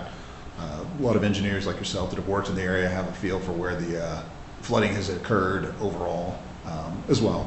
And then we work together to establish the appropriate elevation for the tailwater condition. Bill? And is this a, that you are making the rule now in those words at worst case, or that you're going to bring the revised rule to us to review? Well, you're directing us to write that in a better manner than I just stated. Gotcha. I'm paraphrasing at best. I don't play an attorney on TV. I don't do any of that crap. So, did anybody move to? Yes. I'd like to make a motion that we direct county staff to evaluate to write a rule that discusses the conditions for which tailwater elevation coordination will be required and the process for establishing that tailwater elevation on stormwater systems. Yes. Well, and that's the identifying the conditions is what I was meaning by that, yeah. Do we have a second? I'll second. Thank you, Bob. Any discussion? All those in favor? Aye. Jessica? Aye. Any opposed? Okay, motion carries. And that's it, right?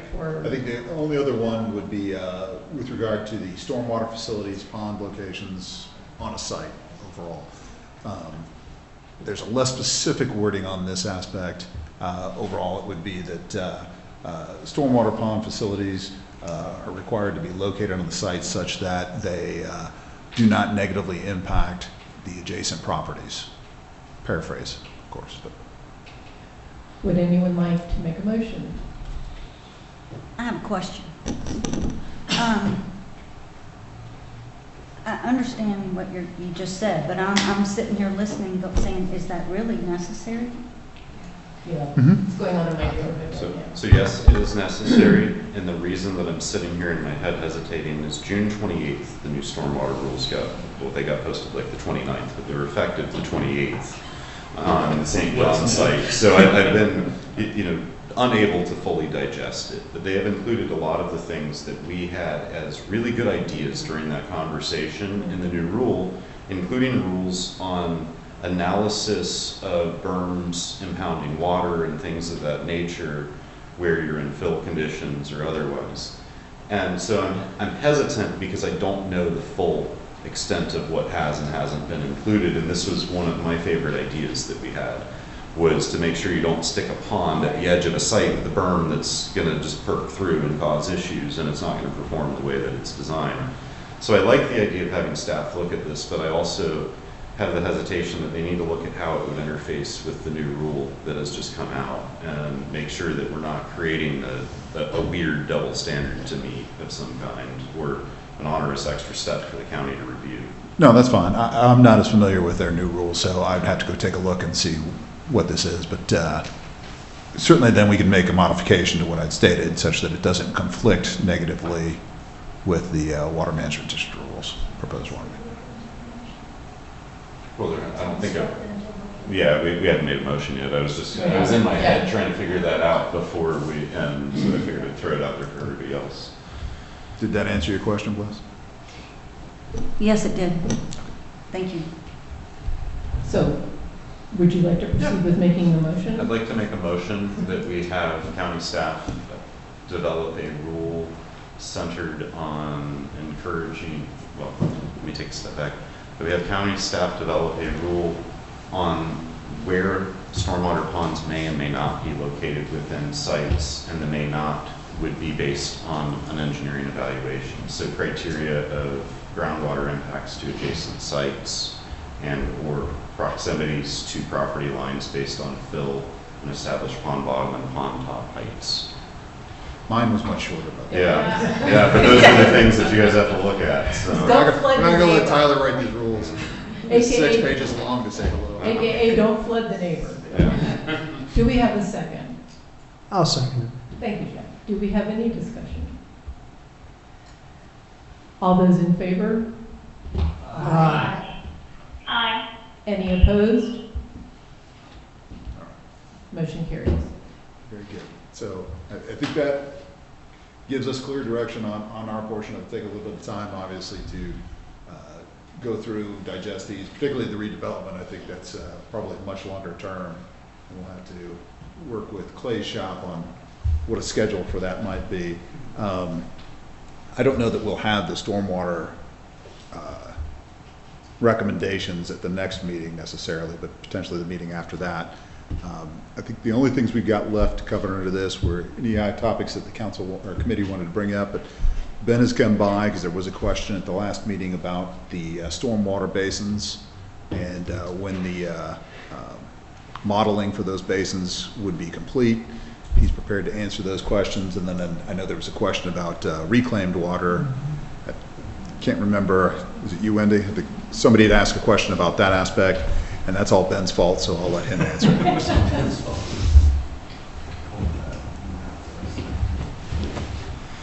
All right. So my understanding is, based on the last meeting, there's some questions about basically what is our work plan for stormwater projects at Road and Bridge and with our stormwater. It's going to take me a second. So. And so just for a little bit of background, you know, this committee is focused on changing some of our rules as it pertains to new development and redevelopment. What we're kind of tasked with on the stormwater road and bridge side of things is to look at issues that we're currently facing from areas that are currently developed and try to come up with solutions to hopefully mitigate for flooding and or water quality. So our stormwater utility was established in the 90s. The direction from council was at the time to perform a series of stormwater studies, to focused on urbanized areas in the county. And we did accomplish that. A lot of those studies were done in the 90s as well as early 2000s. And Tad's pulling up the map, if you can figure it out. That shows all of our stormwater basins, and it keeps messing with it, it goes away. And So- we all have a copy of that map. Oh, you already have a copy of the map? Yeah. Okay, great. And so basically they went out and they did a series of studies, developed a series of projects that were based on the issues of the time, and they addressed a lot of them, not all of them. And as time went on, as we had storm events, whether it was the 04 hurricanes, 08 Tropical Storm Faye, May of 09, we encountered flooding issues like I talked about with the Rio Way project, Tropical Storm Faye.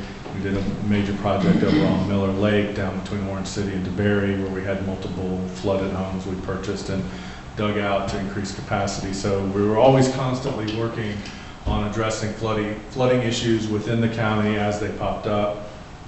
And really in the after the May of 09 storms, we really had a period where we would encounter some onesie-twosie projects where you had a house that was in a low area that may have flooded, and we would go out and either purchase the home or construct a stormwater system in areas where there was no stormwater system to account and try to mitigate for future flooding events. But really for about a decade there, we were focused mainly on water quality projects, really associated with the establishment of a lot of BMAPs in Volusia County, whether they be related to surface waters or springs.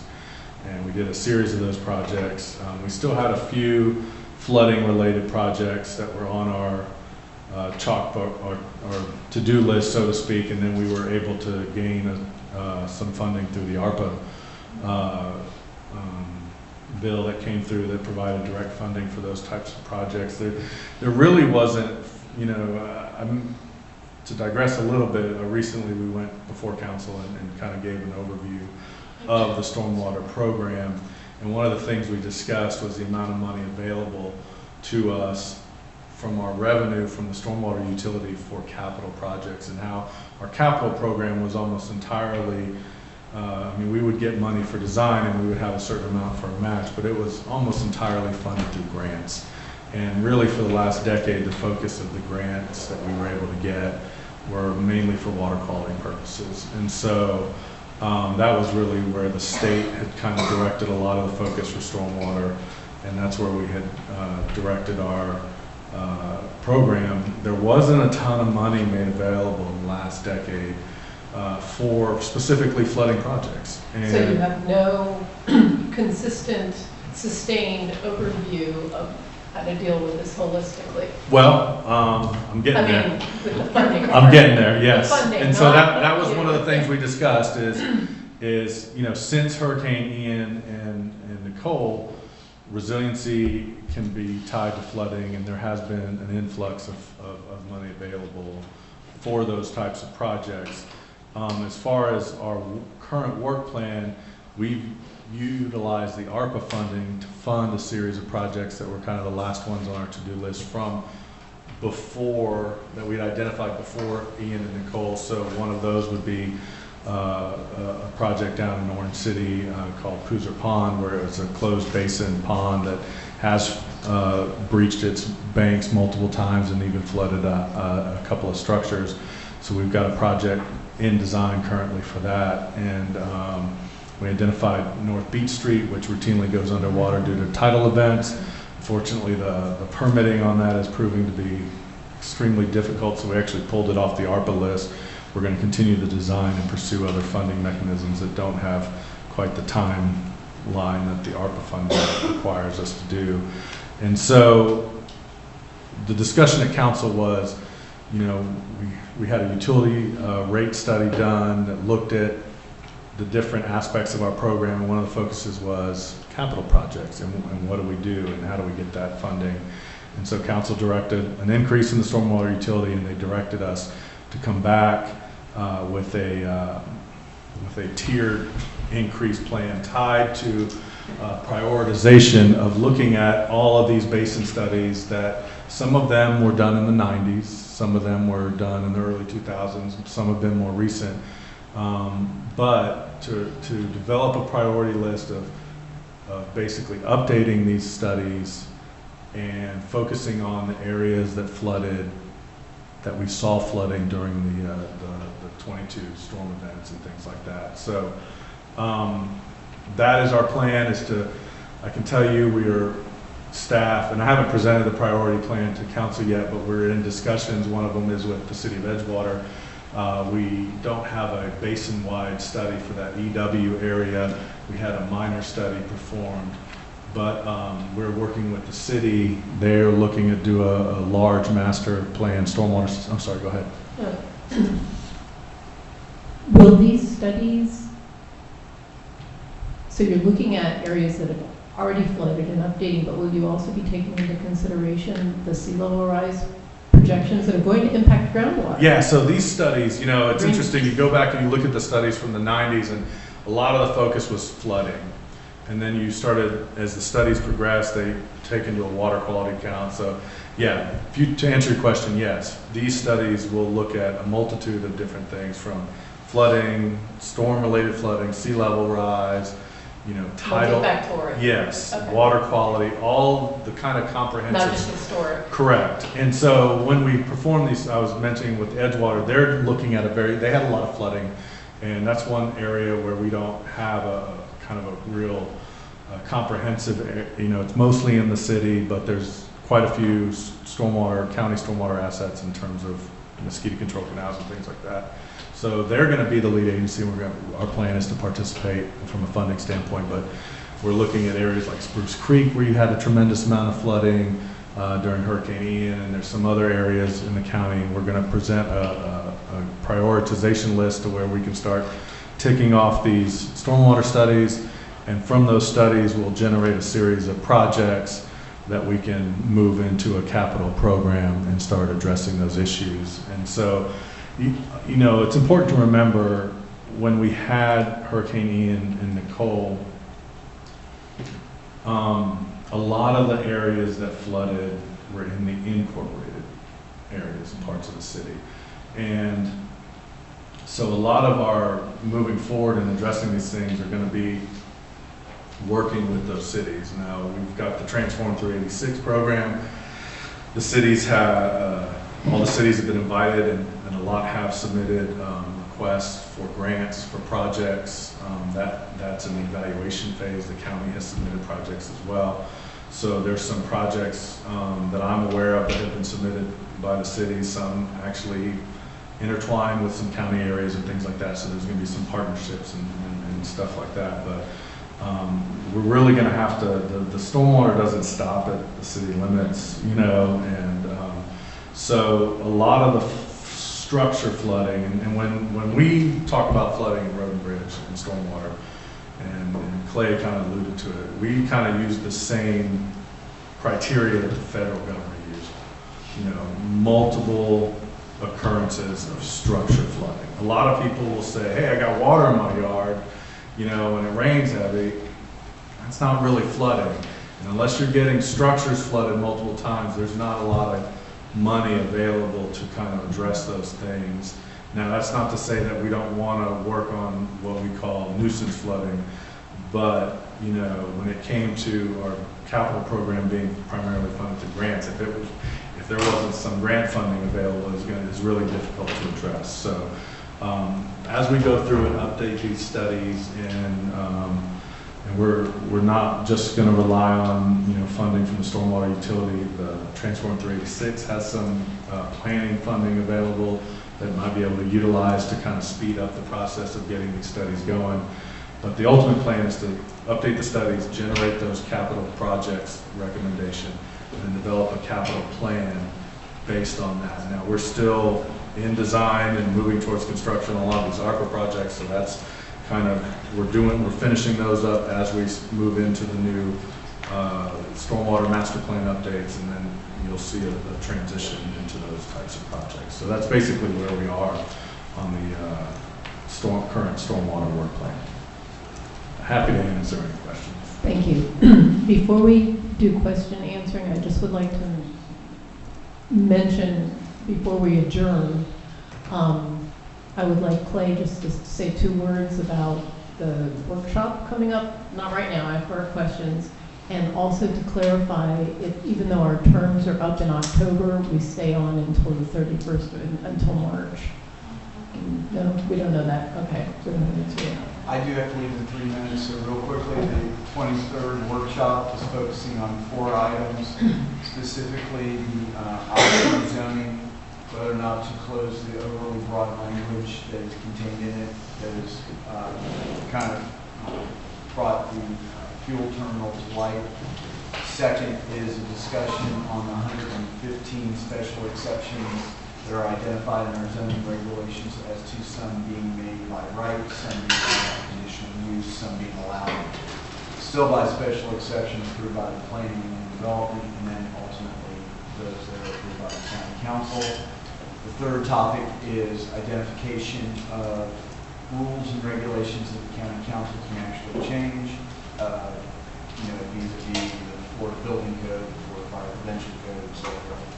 And then lastly is a discussion on establishing infill development areas and providing for incentives in these areas. It starts at 3 o'clock. It will be moderated by Herb Marlowe. We anticipate about a 3 to 4 hour time. Will it be online, do you know? I haven't said clearly. I have asked, but I didn't. I got an answer probably, and that's not the same as will be. So thank you. I will check and verify. All right. Thank you. Thank you. Questions from Mr. Bartlett? Liz and then Sarah Lee. Sorry. Okay. Liz is up first, and then Sarah. I mean, I can ask you the question about reclaim water. Yeah, I'll talk about reclaim water after we. Okay, we're not there yet. Liz and then Sarah Lee. Okay. My question is regarding road and bridge, and we're talking about storms and everything, and this might not be your area, but it's in the discussion, getting that, we're getting ready to prepare for storm season. Does the county have a program in place where they go out and check all of their roads and bridges and culverts for blockages and that sort of thing, which can exacerbate flooding? Yes, we definitely do that. So we have our routine maintenance.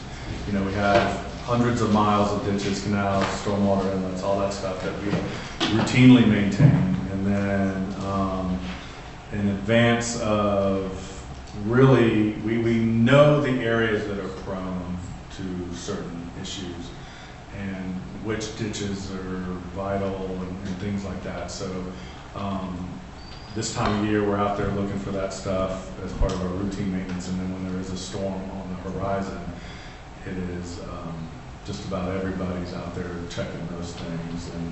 And we always ask people, sometimes you're your best, you're the best person to help you yourself. If you see something blocking, call us, and we ask, and folks are very good about that, and we will respond immediately. But we know that there are some vital conveyances out there that are either prone to blockages or for whatever reason are very important. We're out there checking them, really focused on them during in advance of a storm if it's coming. But it's also tied to our routine maintenance as well. Thank you. Sarah Lee, then Jack, and then Ginger something. I have two questions. One was probably in advance of Ben's presentation. Compensating storage, the requirement to provide it when developing in the floodplain. Whose rule is that? Federal law. Federal. So who enforces that at the local level? Is that St. John's or the Municipality. The municipality would enforce that? Yes, ma'am. St. John's would not? They have not in the past, no. Okay. There is some discussion in the manual, but it's St. John's sorry. There is some discussion in the manual on it if you were building a pond in the floodplain, but unless the retention pond itself is built in the 100-year floodplain, St. John's doesn't get involved in the review of the calculations.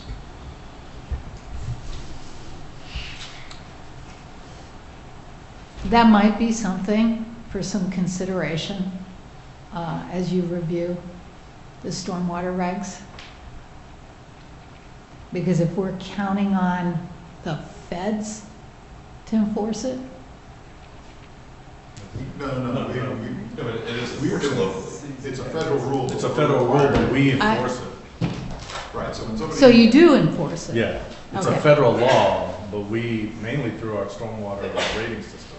Right. If we don't do it, then we're subject to the flood insurance. If it's within the unincorporated portion of the county, when they do their, if it's within the unincorporated portions of the county, when they submit their stormwater calculations, if they're impacting the floodplain, we review how they're mitigating and review and approve that aspect of it. Okay. Regarding capital, I'm making an assumption, but asking the question. Do you include, as a potential capital project, acquisition of properties? Yes. And I would think you'll consider a prioritization of where acquisition should occur versus some sort of physical improvement. Yeah, we've done that multiple times. In fact, a lot of the time it's cheaper to acquire the property than it is to construct a stormwater system to mitigate for flooding. Some properties are frankly just indefensible, Shockney being a good example of that. Okay. Jack's going to get the last question for the moment, and Ginger's going to say, what do we talk about next time? And we might want to see you again. Because obviously there's a lot of curiosity about this aspect, and we're running out of time. We have to relinquish this room. So, Jack? Yeah, we are out of time, and I think my question's too big. But I am interested in how you're prioritizing these things based on how many times they flooded, how many structures flooded, you know, how you're drawing this list up relative to your priorities that you're going to bring. And that may be too big a question here, but as a resident of Tomoka Estates, I'm very interested in Shakopee. And You don't live on Shakopee, do you? I do not. Okay, good. But I know people that Because I want to buy your house if you do. Well, that would be great. How do you determine the value of the house? It's Yeah, really never through. mind. Listen, But real it's quick, rhetorical. It's I rhetorical. can answer your prioritization question real quick. Multiple variables. The amount of time that the study was done, like how old it is. Obviously, the older it is, the more things have changed.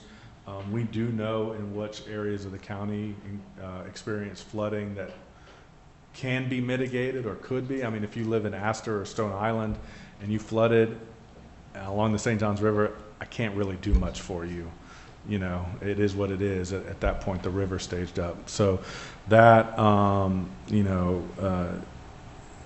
maintenance things that we're aware of and identified, prioritization from some of the cities. If they're in the process of doing something, we may want to partner with them on. So that's some of the variables, and when we present the priority list, we'll go through and have a good explanation. Because I would think that would be part of it, unincorporated versus incorporated areas and the complexities of that. I mean, correct. Yeah, if it's a highly incorporated area, probably we'll want to focus, because we can't really do much in there because we don't have a lot of assets in there. Okay, our next meeting, Ginger. Yeah, we need to decide what we want to talk about next. So there was good direction today. I think Tad's group is probably going to spend some time drafting that stuff with the legal office. I'm guessing that you don't think you're going to have that next meeting, although... No. Okay. So on TAP, we had talking about trees next time. Now, it's a lot of jumping around, so I don't know if you want to do that. Low impact development will be ready for you for your September meeting, which that would be the next logical thing to talk about, but it's not ready. We have the draft of the guidebook, we have the draft of the matrix. It's still in final staff review.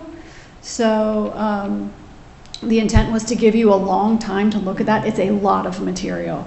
So I don't want to talk about that in August and only give you a day or two to look at the material. So that's kind of why we had tapped September. So the question remains, we can talk about trees next month. It's sort of a mind shift, right, from what we're talking about now.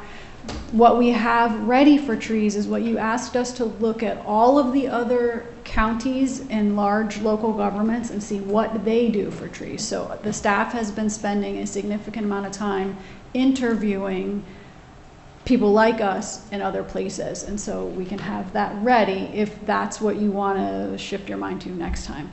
If you still have things you want to talk about with stormwater, I mean, not the changes that you've identified today, that's another option. So just need direction on that, so we're ready for you. Question. So trees could be short or long because you would have information for us in August, and we have history with trees. I feel So- like I have PTSD. Yes, well, we may need ice cream. But regarding stormwater, we've looked at and given instruction on new construction and on infill, and that's going to come back to us at some point in the future. What we were talking about just a few minutes ago, to my mind anyway, was dealing with flooding in existing areas and what are we doing with that. If we don't have additional questions, I don't think we need to bring Mr. Bartlett back. If we do have additional questions, we need to ask if he can make time in his, and by the way, thank you to both of you today, whether we need to ask for more time or not. I was going to discuss the reclaim. I know there's And actually to ask you if you have more you feel we should know about. Yeah, the only other thing I was going to discuss was the reclaimed water.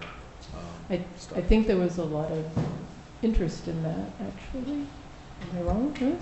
So we have two things that we could do: reclaim water and the information about what other municipal governments are doing regarding trees for August.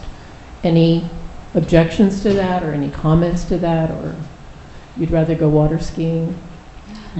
I think that a conversation on reclaimed water as well as just irrigation regulations, because we have, and I don't mean just like everything that there is, but just some conversation on consumptive use permitting. Because if we put a well into the aquifer, that's a St. John's permit that we have to get. So using groundwater, aquifer water, reclaimed water, what are irrigation sources? What are the implications of them? Just some educational opportunity for committee. And I don't mean that this needs to be a big formal presentation, it just means an opportunity for us to discuss. And I think with the experts, we can probably answer most of those questions. I don't think trees is a good departure for us at this time. I would just, regarding the water and the reclaimed water, I would, knowing a little bit about the district, about the aquifer itself, I'm kind of wondering what would be actionable for us. I'd like to make it something actionable if we're going to meet. Well, I think the discussion of reclaimed water that Wendy and I were having was around, would we see there being a benefit in putting restrictions on the type or source of irrigation in new development projects? And there's a lot of things that go in there. So that's where it can be actionable. And so, And Wendy? I'm always like, if you can't decide by both. And so, Ginger, how long do you think the update on other municipal tree ordinances would be? I mean, can we do, the first half of the meeting before break, finishing up with Ben, and then the second half on trees? We could certainly do that. I mean, it takes as long as you guys talk about it, right? So we can present it. Just let me go. That's a problem. You don't want me around for that. We certainly have enough time to present it in half the meeting. If there's lots and lots of discussion, and that's what we're all here for. I think it's really relevant to come back to trees at this point in the discussion, because I know that this may not be kind of the focus of what you're reporting on, but again, the value of trees in taking up and mitigating stormwater, is not irrelevant to the discussion. And so I wouldn't mind reminding us of the value of trees for stormwater. Bill? So irrigation and all that, that's really not on topic, from what we were originally designed to pursue. Trees are, and as unpalatable as it is to have to dig back into it, maybe we should go ahead. And maybe we do both. If you can talk about that first, and then we can dig into the trees, at least we might get something done. Yeah, I would like to hear a little bit about reclaim, for sure. My interest is less in the nitrification side and more in we're pumping millions of gallons of water around and changing where it goes into the ground and what basin it drains to. And I think that is extremely on topic to the conversation of flooding. And environmental minimum standards. I just want to go on record that I will not be at the August 7th meeting, and it's not because you're going to put trees back on the agenda. Yes, it is.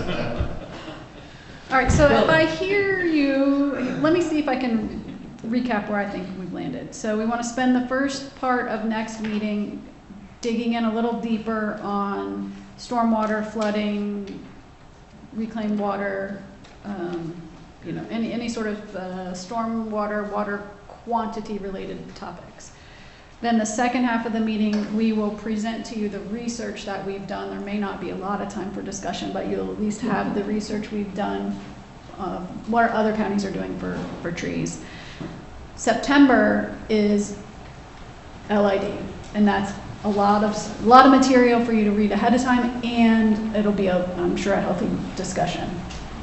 Has anyone checked the September date while we're looking at this for no conflict with Labor Day? It is Labor Day week. It's the week of Labor Day, I'm but on it's, vacation that week.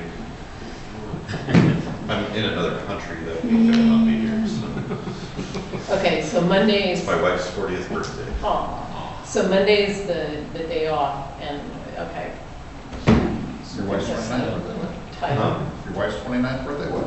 It's her 40th birthday. Trying to help you out. That's fine, Dad. Remember, we're on the We're on the record here, Tyler. So we are, so did we agree on next meeting, or? Yeah, can we, in the case of trees, will I'm a masochist. we have recommendations? Will we put a nail in it? No, No. it's gonna be really the research that we've done, because you've given some direction, we haven't gone all the way through. We have new members since the old direction, which, Suzanne, if you wanna meet, and I'll say this to Donna too, to be more, get up to speed where we were before. I'm It's not been a gonna be while. here. Sorry, trying to blurt it out. Oh, I'm not in gonna August? be here August 7th, no. If it's August 7th, no, I'm out of town. Anybody So- else? Out? 3. Out. And then I have, I'm out. Yeah, we got right, so you that's 3. I'm still here in August. Yeah. so that's a quorum if everybody else is here, okay. We just have to celebrate my birthday. But we might not be voting. But no, it's probably not gonna be actionable. Okay. Are, any further discussion, Suzanne, you're up, it was just, okay. Any further discussion about next month, which will be a continuation, stormwater flooding, reclaimed water, first part, second part, just a return of fact finding on trees? All good? Yes, good. All right, nothing We else? September is LID. LID, But it's going to be on the 4th or the 11th? the 4th is what it's, Yes, yes. with lots of And pre-read. lots of lead time on that. You asked the question about your appointments. Yes. Everybody, or most people were appointed on September 6th of '22. Your term expires 2 years from that. The folks that were appointed later, the expiration is the same. So you've all been communicating with Carissa about whether you want to be considered for reappointment. I haven't found out from her, but my expectation is that that discussion for all of the reappointments will go to council sometime before September 6th, so that you're still. So we may not be here for. Well, the September meeting is before the reappointment date, so we just have to get it done before the first meeting in October. And we still have not given the report to council for. I'm sorry, but when would it go in front of council for reappointment? When do you think that would be? Yeah, I don't know yet, but it Okay. would need to be before the October meeting, or we won't have any members. Yeah, that's a good point. We need members. And do. so probably if we're going to lobby with the councilman, it has to be in the month of August. Is that right? Yes, I mean, I would guess the appointment is going to be one of the September meetings. Yeah, you should have already gotten. From I've already, with I've already got the Carissa. application Okay. in. Okay. But I'm wondering, Right, if you want to speak to your appointing member to say that you're still interested and you'd like to be reappointed. Right. Yeah, Right. August is the time to do that. All right, thank you. All right, the meeting is adjourned, and thank you very much. Thank you, everybody.